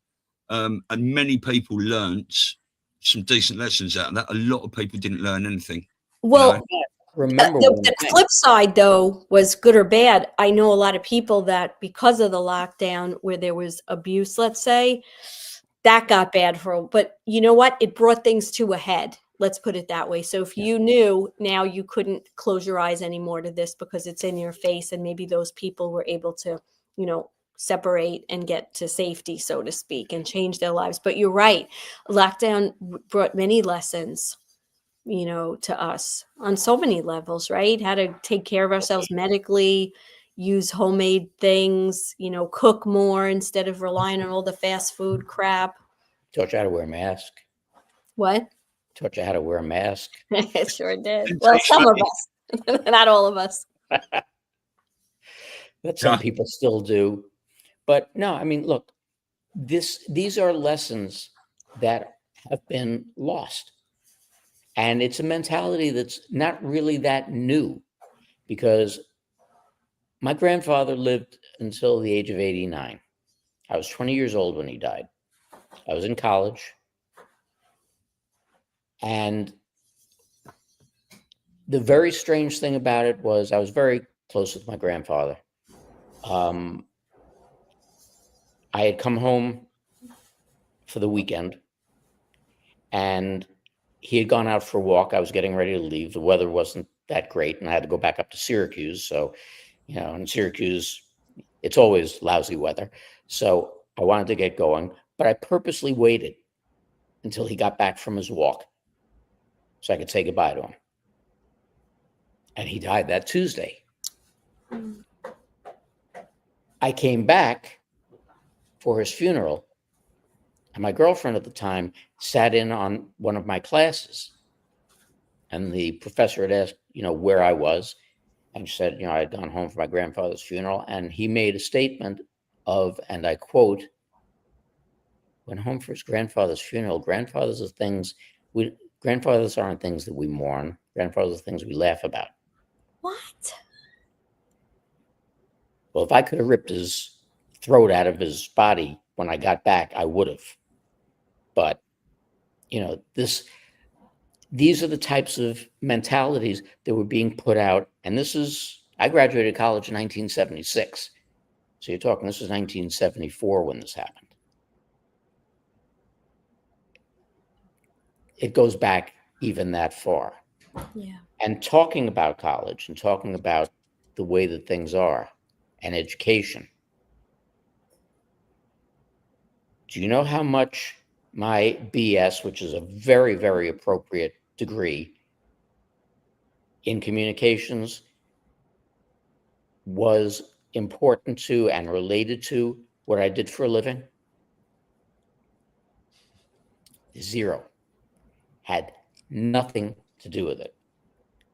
And even had I become a quote unquote journalist and was in front of the camera, the key to that, which people don't understand, is writing. Write, and then write some more.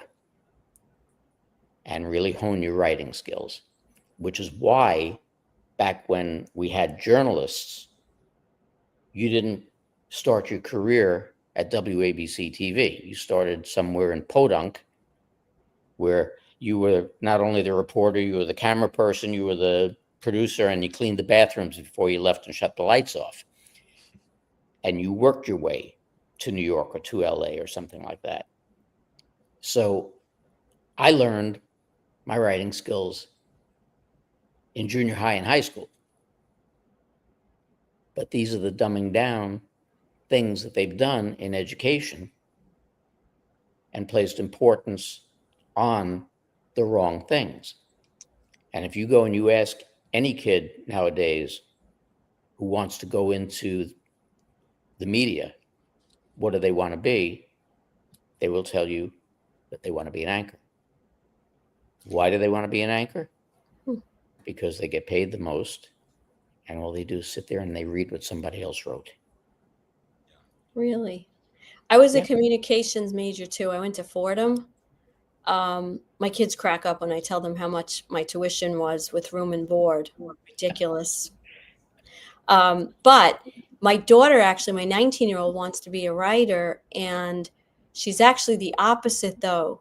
She doesn't want to do she wants to write. She wants to write articles. She wants to write. So I'm hopeful that maybe this current generation is starting to, the ones that are in college, I just see they're a little different with they're very stressed out. There's no question about that. But I think they're in a transition from moving away from, they're just a little kinder. They're just a little more empathic about things. And hopefully that will interpret into how they approach, their careers and what they're going to do. I hope we're moving in that direction. But think about what you just said. You're in college. These are the last 4 good years of your life. Why should you be stressed? Oh, they're ridiculously stressed. Now the new thing is they need to have like 875 different internships. I did an internship. I did an MTV actually when I was in college, and it was get a little experience. You learn a little bit about the corporate world. You see how things run. Most of the time you run around getting coffee or something, but now they have to have all these. And my daughter was in tears the other day because all her friends have all the. I said, your job is to be a student. It's to make friends. It's to have some fun, God forbid. And if you get an internship or a nice little job, Like, you're not going to know anything when you go for your job anyway. So you want to be a writer, just write articles, write stories, right? Just do that. Nobody's going to tell you how to do that. And they make these kids crazy, quite frankly. They're all on antidepressants. You know, the 2 internships that my daughter got, that I should say her father got her. She was a poli-sci major at the time. She interned for Chuck Schumer and Joe Biden. Wow. Yeah. I mean, I say to everyone now that, you know, when their kids are young, just do something you love, right?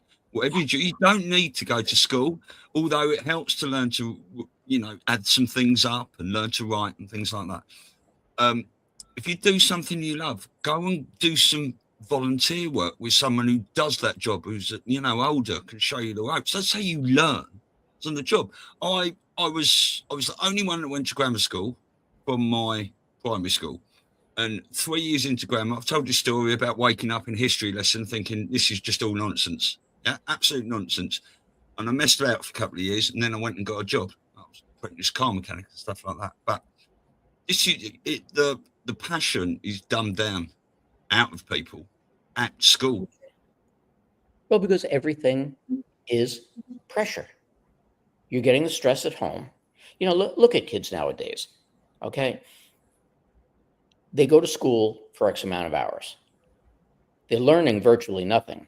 And the manner in which they're learning it is so confusing that they don't know which end is up. Then they get home from school and they've got whatever sports the parents have signed them up for. They've got whatever other arrangements. They've got whatever religious instructions the parents have signed them up for. Their days are never ending. You got homework. You don't get a chance to be kids. Homework. Homework. You know, when I got home from school as a kid, now again, you're talking late 50s, early 60s, but we finished our homework and we're out on the street. Outside. We were playing stickball, we were playing stoop ball, we were playing hide and seek, ring alevio, all these different things. We were out being kids. Yep. Riding your bike. Yep. And you knew, and you didn't have these pieces of crap. You knew at a certain time you had to be in the house. Street light, usually. Yeah. And you know what? You were in the house. Life was simple. Yeah. But now the parents are stressed. The kids are stressed. The parents don't have 2 seconds for themselves because they're working 15 jobs and trying to raise the kids, trying to cook for the kids, trying to make sure they get their homework done and everything else, doing parental things. And the kids don't have a chance to be kids. Nope. Yeah. Because everything is so structured. So structured. My daughter was in kindergarten. She came home. She's like, "Mommy," first of all, I hated this expression, but can I have a play date with one of the kids? So I called the mother and I was like, "Hey, how you doing? My daughter Gianna wants to have a play date." She says, "Okay, I said, "How's Tuesday?" Like, say it was like the Friday before. "How's Tuesday?"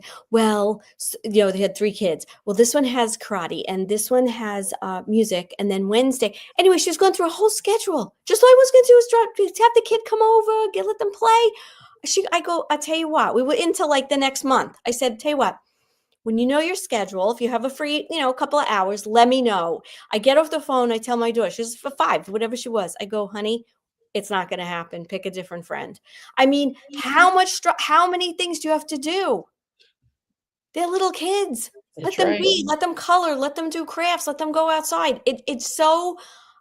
It has to change. We have to these younger generation has to start implementing a sensible way. And like you said, a lot of it is with economics.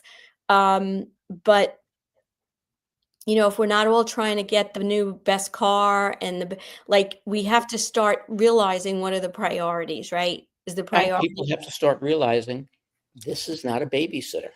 Yeah. This is not a babysitter. I understand parents are busy and they have things and they have to have a little bit of me time.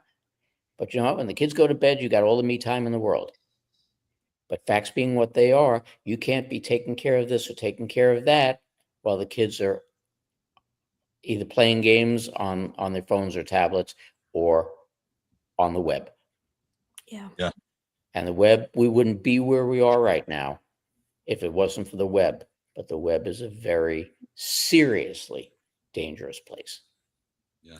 I've got one friend who's taken all of her kids out of school, and she doesn't live local to me, but she posts the pictures on Facebook, and her 3 little boys, they are constantly planting things, gardening, looking after animals, building things, using power tools, fixing things, just learning skills out in nature. Yeah. Well, I go through that with people all the time, because when I got into the business, originally I wanted to be in front of the camera. And then I decided I really, really, really enjoyed eating and living indoors. So I was always technically adept. And I learned and went into the engineering end of broadcasting. And I learned, as I tell people all the time now, there's a difference between the engineers and the button pushers. So we didn't learn how things worked. We learned why they worked. So that you can go, if they call the 5 o'clock news because it goes on at 5 o'clock. You could have shot the greatest story in the world, edited it beautifully, reporter could have tracked it beautifully. If it doesn't see the light of day, it doesn't mean squat. Yeah. So you got to learn that if something goes wrong with the truck and you got to get that signal out, you get that signal out, you get that story back to the station on air. And these are skills, but nobody wants skills. They just want the paycheck. Yeah. And this is part of the agenda. This is part of the dumbing down of the world, not just of America. I tell people all the time, this is a global initiative. This is not rah-rah America. This is everybody. Yeah. Mark, I have a question. When did you wake up to the children?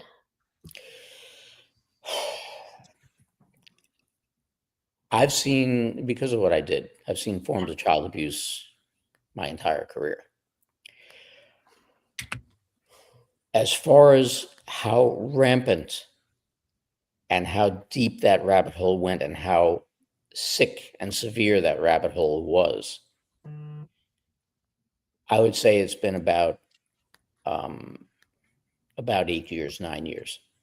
Okay. Where you really, really, really saw how bad it was. And then when I got to deal with people like Kathy O'Brien and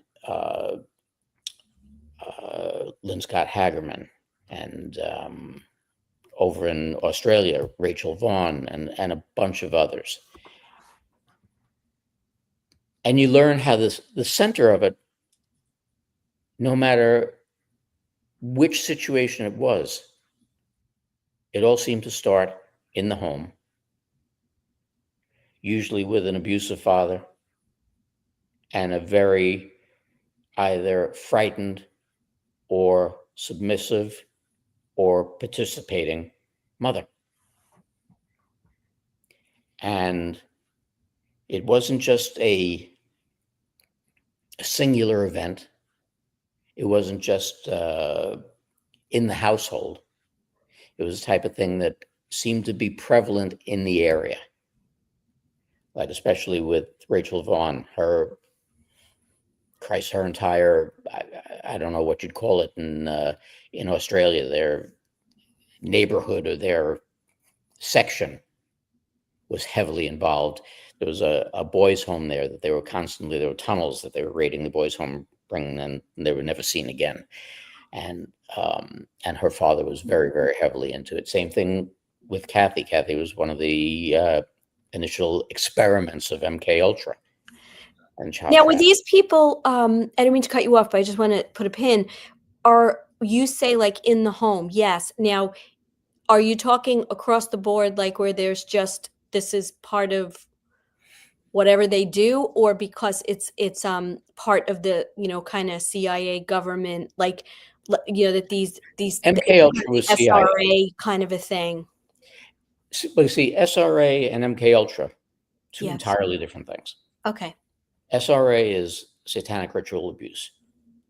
Satanic ritual abuse is, you've got a bunch of people who worship the devil, And this type of child, either sexual abuse or sacrifice or things like that, is part of their rituals. The MK Ultra was basically experimentation by the CIA on different behavioral aspects. It's believed a lot of that was the core of the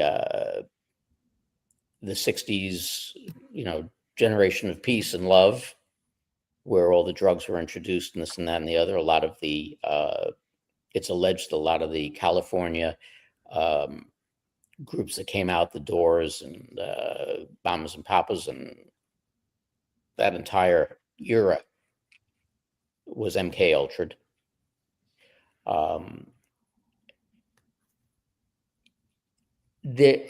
It goes in a lot of different directions, got a lot of tentacles. But, for instance, with Kathy, with being MK Ultra'd and sold into trafficking and this and that and the other, and being used and abused by wealthy people and well-known people, et cetera, that seems to fall into the general standard of it. Now, Lynn Scott Hagerman had a whole other story whereby, never in a million years, we know there are tunnels and this and that and the other, but never in a million years would I have imagined that this was going on be below some of our wonderful universities in this country, where her horror story was just rows and rows of like hospital gurneys, where kids were being sexually abused, tortured, organ harvested. Some of the kids were bred strictly for organ harvesting. Never mind the adrenochrome and everything else. So it's a very sick and depraved and deep rabbit hole that goes in a bunch of different directions. And dealing with people like Kathy and dealing with people like Baz and Tina, Baz, with their ARC training, which I advertise nothing on my platform. I don't believe in it. I don't think that it's necessary. And thankfully, I'm in a position I don't have to. But I do put up their information to get people to donate to them, because ARC basically will train people to recognize I forget what my other word, our word was, but basically to rescue and rehabilitate these abused children. So to recognize if someone, like the signs that you would Like be able if you're to see. you're walking in the mall Yeah. with family and you see a kid with somebody or a couple of somebodies that doesn't, sometimes you see something that doesn't strike you right. Yeah. And there are certain signs of either the adult's mannerisms or certainly of the child's mannerisms that will indicate to you there's something not right here. And it'll teach you how to intercede in certain ways, get them rescued, and then go into the rehabilitation of these kids. So the ARC training to me also became a very, very important thing. And I'd raised, I think, over $8,000 for the last ARC training that they had here in Venice, Florida. And dealing with that, and Sarasota County, where Mary Flynn O'Neill is General Flynn's sister, who runs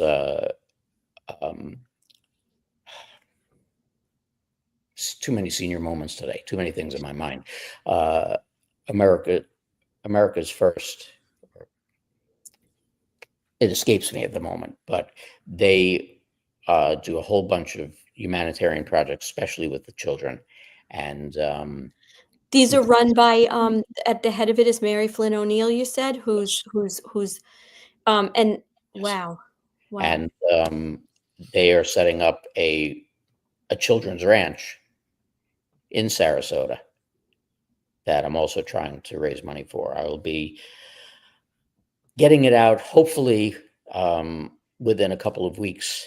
I will finish the video, but I had written a song that I'm hoping becomes the anthem of this movement for rescuing the children, called "Who Saves the Children?" And I finished recording it and everything else. And when I went to a meet and greet that we had in Jupiter, Florida, I gathered all the people who showed up into a group and played the song and shot them doing a little bit of in the chorus. It goes, "Who saves the children? We do, we do." And I have them, doing fist pumps and doing the dancing along to it to add to the video, the music video. So I'm hoping to have it all finished in a couple of weeks and then start airing that. And if I could do a paper download, that all of that money would go directly toward the children's ranch and the ARC training.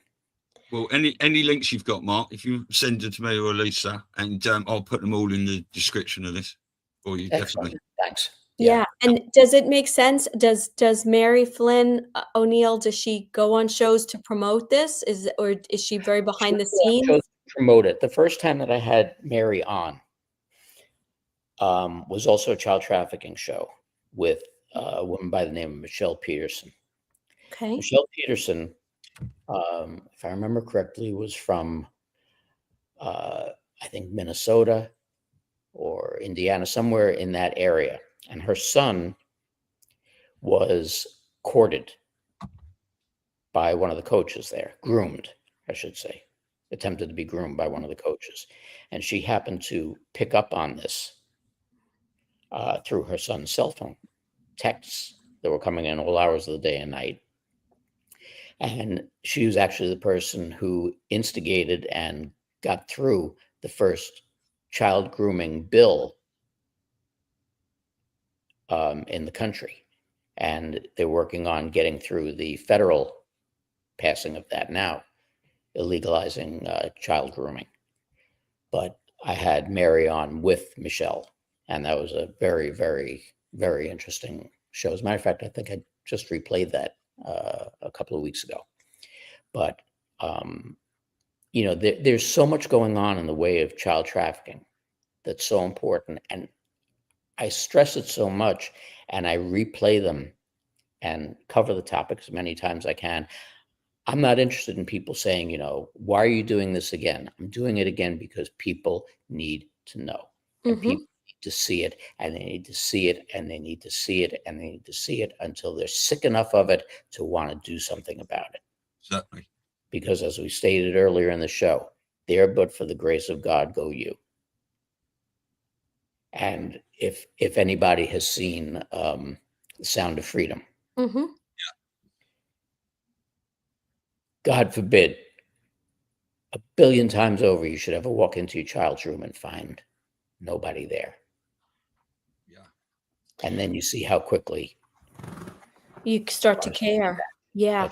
But we have to remember too that I forgot the statistics, Stu. I think it's 35%. It's a pretty high statistic where this trafficking, like you mentioned, is happening from within families, fathers and mothers, right? Sue, with Sue Lingenfelter, who I connected you with, Mark, because they're doing some great things here on Long Island. But see, that to me is sort of another piece of this that people need to be aware of. Like you kind of think about, child gets abducted and it's a stranger and somehow they get taken. And yes, of course that happens, right? But when we start to go deeper into these rabbit holes, we're realizing it's family. We're realizing it's law enforcement that are involved and judges. And we're realizing that they're covering up for this because they're involved in it. And there's organizations that have been around that we trust, CPS and schools and churches and religious organizations. And that's why people need to be so aware of this, because It's not just the person on the street who's taking, I think we have this false idea that like you're in a mall and someone just abducts your children. Yeah, I know that happens, but this is going on within families, with this exploitation that leads to this whole trafficking. That's what most people, and I think healthy individuals, especially men, can't even understand how someone would do that, right? You're a New Yorker. Go back to Eitan Pates. Yes. Okay. You're going on half a century now. Okay. And what did they, what was it, back in the 70s, right? early 2000s, I think they went and they, oh no, it was after 2010. They brought somebody in, and some janitor or something, and blamed it on him. It had nothing to do with him. Same thing with, I forget the little girl's name, the model. Yeah. John Benet Ramsey. Right. So they say that some of these kids, and this is, I don't know if this is conspiratorial, but like Eitan Pates, I saw something recently, again, I don't know if it's real or not, but they said where they felt that they had like an adult that could be him that was actually not, it wasn't just some weirdo on the street kind of thing. It was like a very well orchestrated plan to, take these kids and whatever, MK Ultra them or put them into the system. I mean, it's very I forget who used the line, but a very, very apropos line that, God, I wish I could remember who said it. It was in one of the shows that I did. They said, you have to understand, when it comes to drug trafficking, arms sales, this and that and the other, you sell them once. But with a child, you can sell them hundreds of times a day. Ugh. Wasn't Lewis Holmes, was it? I'm sorry? Wasn't Lewis Holmes, was it? Yes. Thank you. And that's, which is why he should be governor, number one. But, when it comes down to that and you think about it, and then when they're done, when they're really, you've used up that bag of meat, then they cut it up for the parts. Yeah. And people fail to realize or understand this. And this is the sick part. And this is where we need people. You can't sit and say, well, why isn't the government doing anything? Why isn't President Trump doing anything about this? Why isn't, King Charles doing anything? Why? It's up. No, why aren't you doing something about this? Yeah. Well, this is why I never, ever, ever shut up about these things. I know you say you can't red pill people anymore, but you've just got to constantly keep planting the seeds and putting the information out as you can. And I know what you were saying earlier about there's loads of misinformation in other places, Telegram and stuff like that. But that's just because new people are coming in and they share the first thing they see. They don't look at something, go and research it themselves. There's clickbait going out here. There's disinformation, people trying to steer you down the wrong pathways and things like this. So everything you see, just take a couple of minutes and go and look at the date on it and go and see if anyone else is posting about it and see if there's a reliable media source that's put something out there about it before you share it on. Well, you also have to remember that, I'm going to shoot myself in the foot here, but I'm going to do it anyway. You have to remember that a lot of people, and this is going back to the MSM thing again, because a lot of people are in that headspace and remain in that headspace because it's convenient and it's easy for them to remain in that headspace. They follow the bulk of what's out there, and the bulk of what's out there are people talking about Q and the Q drops and deltas and how the deltas relate to this Q drop, et cetera, et cetera. And I'm not putting down the people that do it, because there are a lot of people, look, it's what my partner does. Okay. So, but facts being what they are, it's editorialism. You're speculating, because the Q operation is a military operation. Yeah. Military, as we said before, is not going to put their plans out there for the enemy to see, because the enemy will figure out a counter to it. So they're telling you, I've referred to it this way many times on the air. It's mental masturbation. That's all that it is. It's a game of clues, so that you run over here and you run over there and you pick up this clue and you pick up that clue and you decipher these little bits and go, mommy, look what I found. That's really all that it is. It's to keep us busy and to keep us engaged so we don't lose hope and participation in the plan. Yeah. But is it anything factual? Is there anything really out there that's telling us what's happening or what's going to happen? Maybe a few years down the road. Like Charlie Ward always said, what's the difference between conspiracy theory and reality? 12 to 18 months. Right.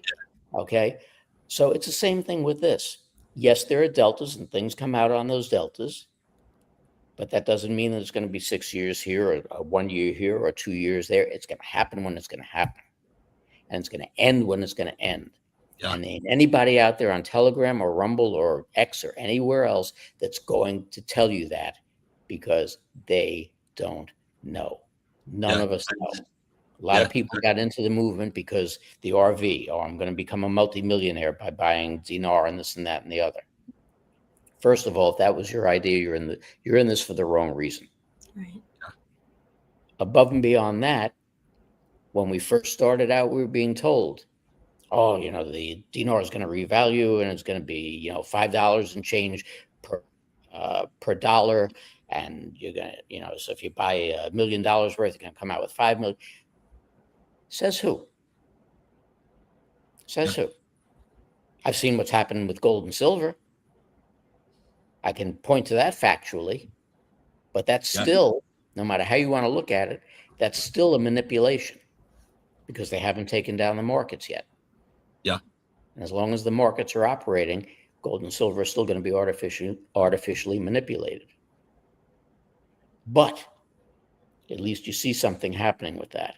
But the other stuff, it'll happen when it happens. And if you made a $1,000 investment and you get paid 1-to-1, I don't mind putting down $1,000 and getting $1 million in return. I think that's a pretty damn good investment. Mm-hmm. Yeah. But a lot of people aren't happy with that. They told me it was going to be, $5-6. Get over yourself. Yeah. It is a psyop.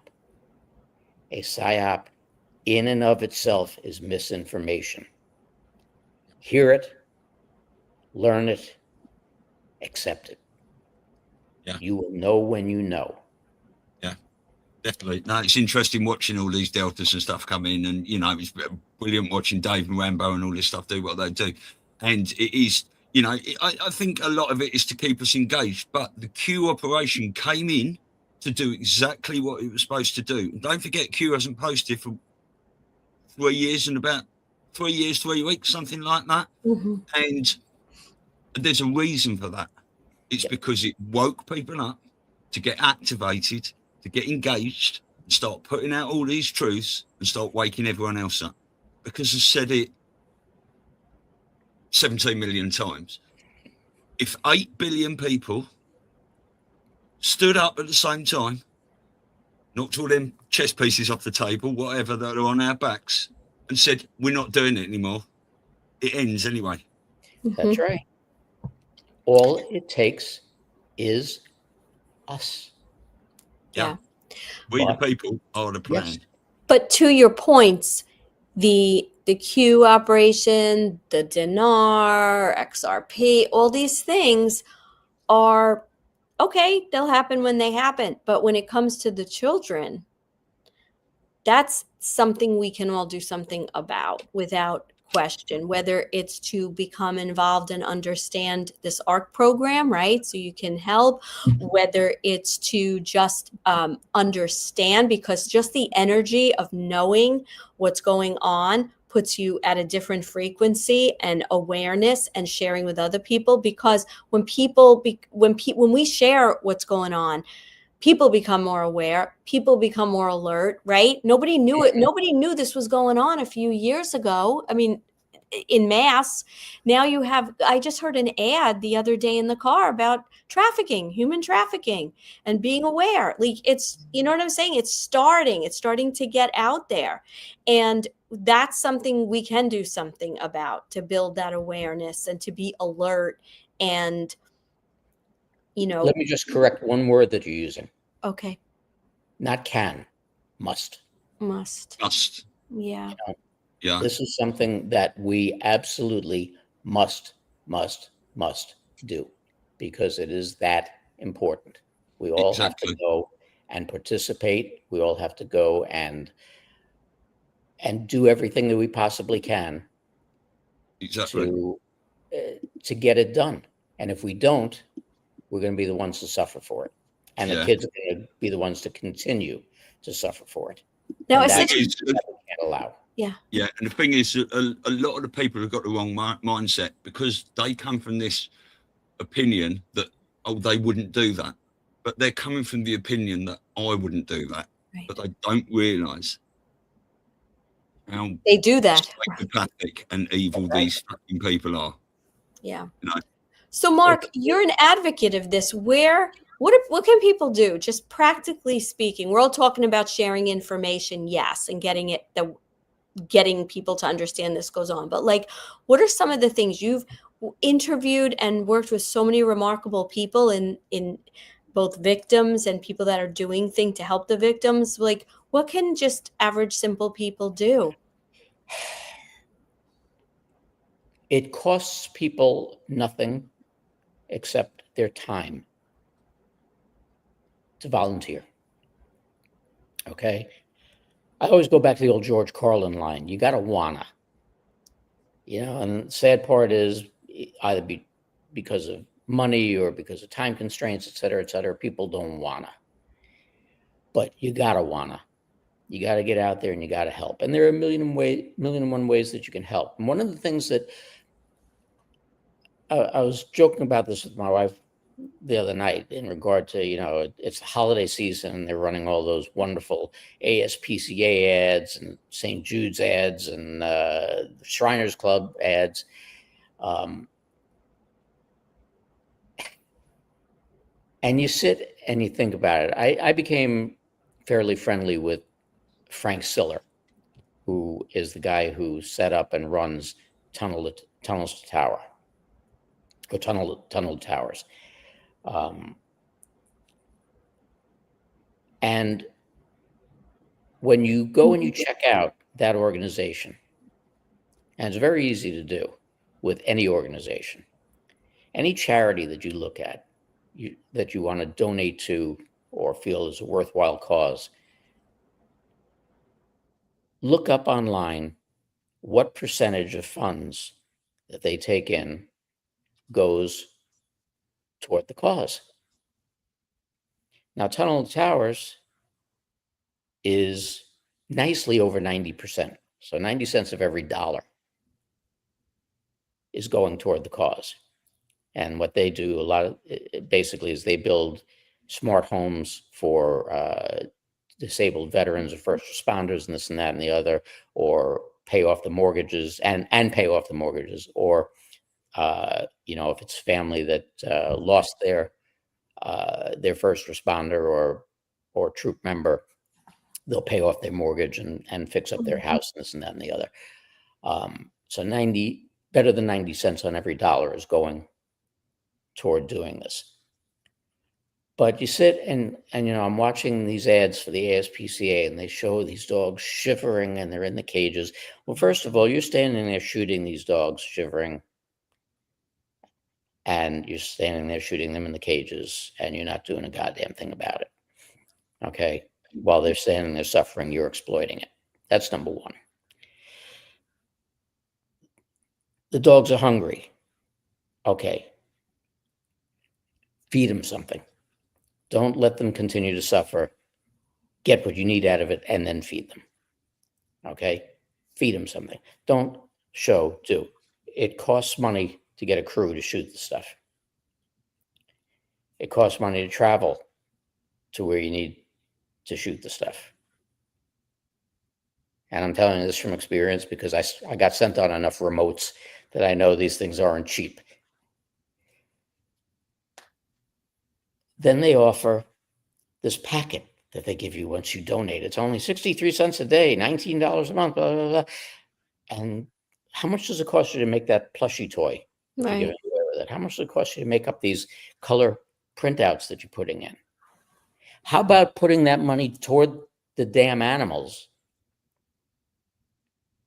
and feeding them and getting them rescued instead of taking them in, getting them healthy, and then if they don't get adopted within 5 days, which the ASPCA tends to do, euthanizing them.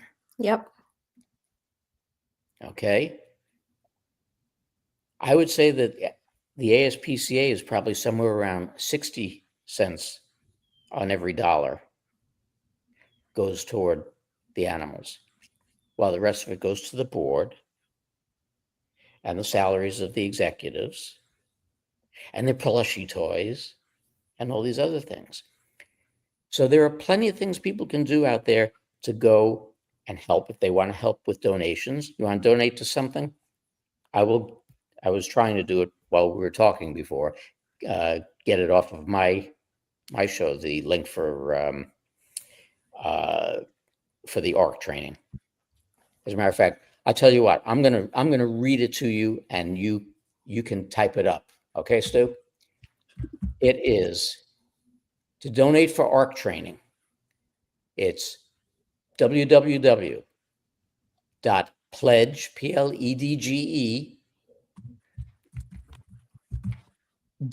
.to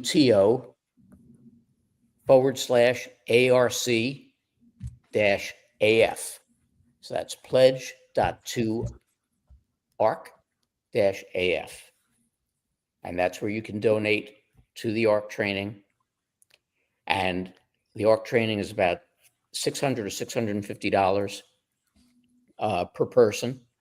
It's a 6-day intensive course. Bingo, exactly. Right, 6-day intensive course that that you can go and take. And if you have the time and you have the $650 and you want to do it, there you go. The best thing that you could possibly do. Oh, it's gone up. Yeah, that's the training. That's the site that I did and people donated to, and we got a bunch of people trained when they had it here in Florida. But like I said, they teach you to recognize a child that's being abused or trafficked and how to rescue them, and then how to help. Sorry, I just put that in the chat. I didn't realize I'd changed the screen. Yeah, very, very, very near and dear to my heart, and having on all these people who have been trafficked and telling their stories and getting the information out there, because it's not a conspiracy theory. It's not something of the past. It's going on as we speak. Yeah. And this is a scourge that needs to die. It needs to be exterminated. Do the trainings go all over? Like you said, they did it in the they go all over, yeah. Sarasota, so it's all around. So you just find where you are, and of course, listen, not everyone can do that for whatever reasons, but you know, I think people think if they donate, they have to like put themselves, you know, behind the 8 ball. But we all occasionally buy a $5 drink, right? So you send that $5, you know, one day. My take on the whole thing, and I hate to say this, I love my audience. I think they're very intelligent and dedicated and giving audience. But when I tend to draw 40,000 views per show, if everybody gave $1. Exactly. Yeah. If everybody gave $1, it wouldn't have been $9,000. Yeah. And that disappoints me. Look, a lot of people don't even have that dollar. And that's why I say it costs you nothing but your time to try and do things to help. Yeah. But like you just said in regard to a cup of coffee, if you can go on some of the other shows and do a dollar rumble rant, you can put $1 to that. Yeah. And that's doing something. Yeah. Well, we would love to have we'd love to have whoever you think would be good to have on our show that is, talking about this, doing stuff to build that momentum. We're in. Yep. Yeah. Well, when I had Baz and Tina on,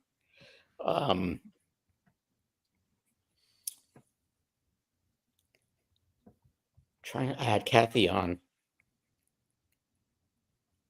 with them. It was supposed to be it was supposed to be Kathy, Mary, and Baz and Tina. Baz and Tina are the ones who created ARC. Okay.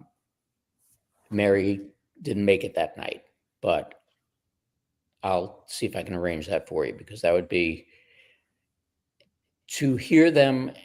Baz is former CIA operative. Is it this show? Yes. Yeah. No, that's not the one. That's not the one. Oh. Okay. That's what aired this past weekend. But they get it, and they know how to do these types of quote unquote, and that's what they are. They're operations.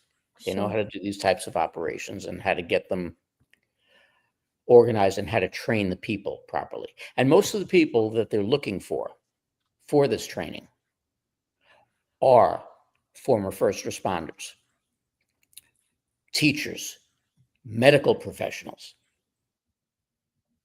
so police, fire, EMS, people who have some kind of a background in dealing with these types of situations and rescuing people. So that's mostly what they look for, but anybody can take the course. But if you feel that maybe you're not fit for it or up to the task, donate and get somebody qualified, trained. Because even if my song becomes what would be considered a #1 Billboard chart topper and makes millions of dollars, and it gets that ranch built, they're going to need staff, Right, to take care of these kids. You don't just put up a ranch and throw the kids in there. Okay, they're going to need trained and qualified people to take care and rehabilitate these kids, get them out of the horrors that were in their brains, and get them normalized back into society. Because I stress this every time that I do one of these shows. Always remember, these are not victims. These are survivors. Mhm. Yeah. And because they have survived, it's not something that disappears from your brain. It's always there. You just learned how to deal with it. Yeah. And not have it rule your life anymore. So it's important that they have these types of people to be able to rehabilitate them and move them forward in life and create that society that we're looking for. Yeah, exactly that. And so much of this darkness that's been hidden for so long is being pushed into the light now. And, it's becoming almost undeniable for people to deny, really. People know something's going on, and everyone's just got to, even if you use your voice and start telling other people, everyone's got to get involved. You have to. You have to. This isn't a thing of, you really should. You have to. Yeah. You have to. Because the first line in the song is there because it's so apropos.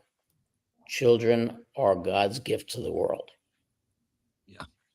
Children don't ask to be born. We want to have them. Mm-hmm. Thus, it is incumbent upon us to ensure that their lives are as good as we could possibly make it, and that they're safe from harm. Beautiful So words. this is why it's, this is very, very, very, very important. And as a parent and as a grandfather, it's huge. Yeah.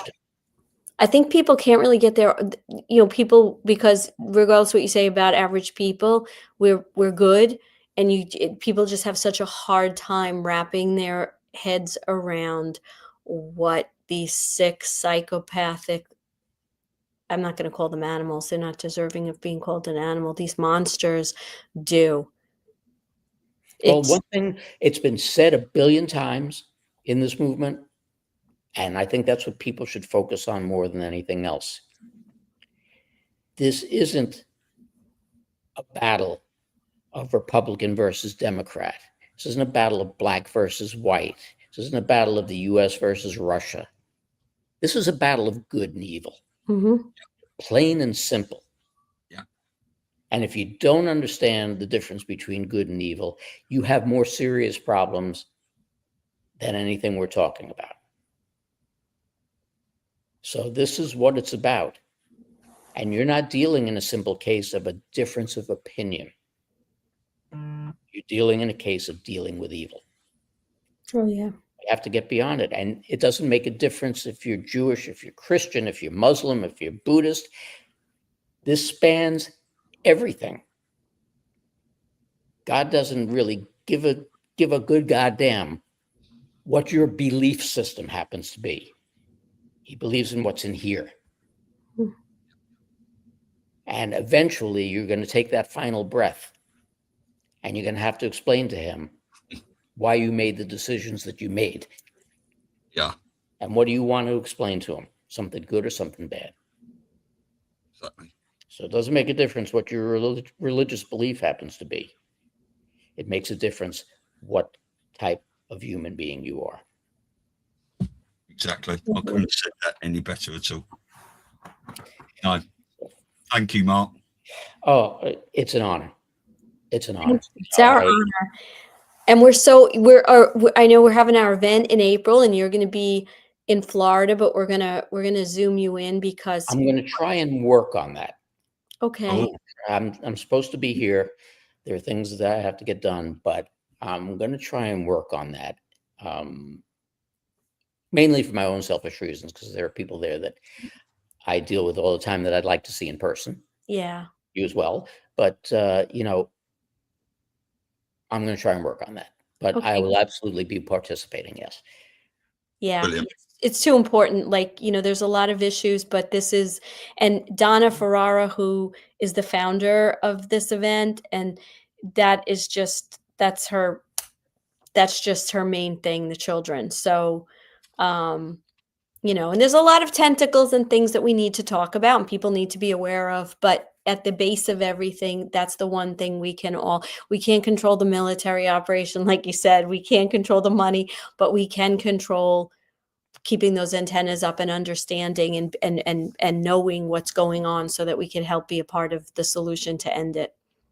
Absolutely. Yeah. Perfect. Well, thank you so much. We're so happy you took the time to be on today. It's my honor and a pleasure. And thank you. And we're going to put that link in our description. And please let us know if there's anyone else we can give the platform to that's doing all this great work, and we'll have them on. If you've got any other links as well, Mark, just send them over and I'll put them all there. No, I'll send you information for, obviously I'll clear it with them first, but I'll send you information for Michelle and Mary, and I'll send you information for Kathy and for Perfect. Tom Sykes. And one of the great people, again, regular people kicking in to do this. Mary Jane Lebrecht and her husband, Greg, who are here in Sarasota, and Tom Sykes, who's here in Sarasota, who were on the show this past week, are people who are dealing directly with the Children's Ranch and with the ARC training. And matter of fact, MJ, I don't think Greg went through it, but MJ went through the training.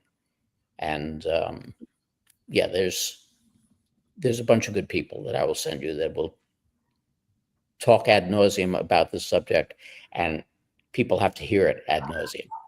Yeah. Because it's only until you get sick of it that you finally start to do something about it. Exactly. Brilliant. Well, I always put a little video on the end, but I don't think there's any better time to put this dark to light video on. It's 8 minutes. for anyone who wants to hang around. Thanks for everyone in the chat. But this has got everything in it, and we are going to move into a better world. We are going to arrest all these criminals and get all this out into the open and everything. But yeah, this video's got everything in it. So thank you, Mark. Thank you, guys. Much Thanks, love. everybody. One word: respect. Absolutely. And where we go, Sundays, where 8 we go, p.m. and where we go, we go all. Take care, guys. See you later. Bye.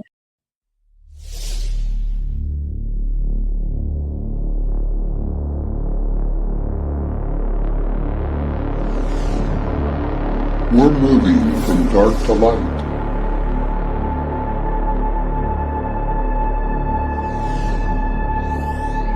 This is the Great Awakening.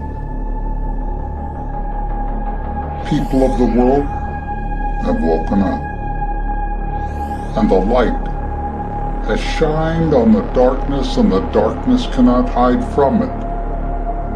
All the darkness can do is panic.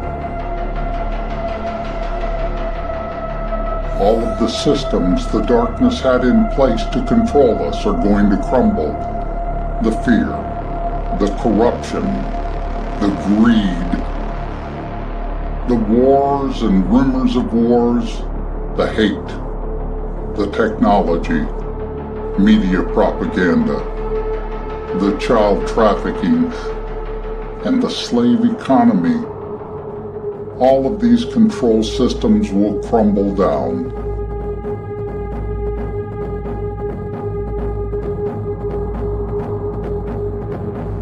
The darkness will collapse in only a few countries at first, but other countries will soon follow.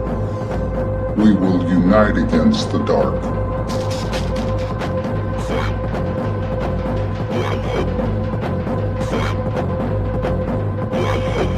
How will it be walking into the light after thousands of years of darkness?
It's game over for the darkness.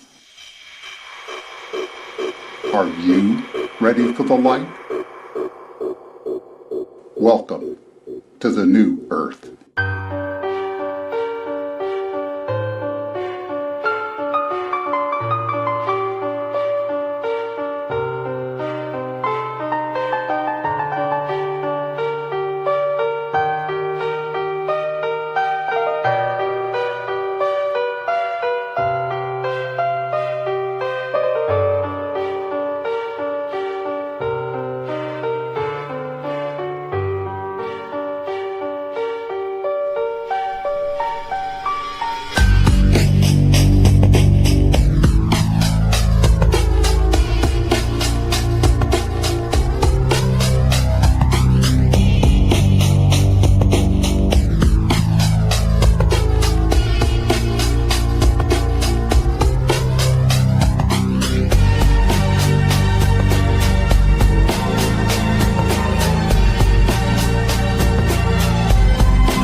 go one, we go all.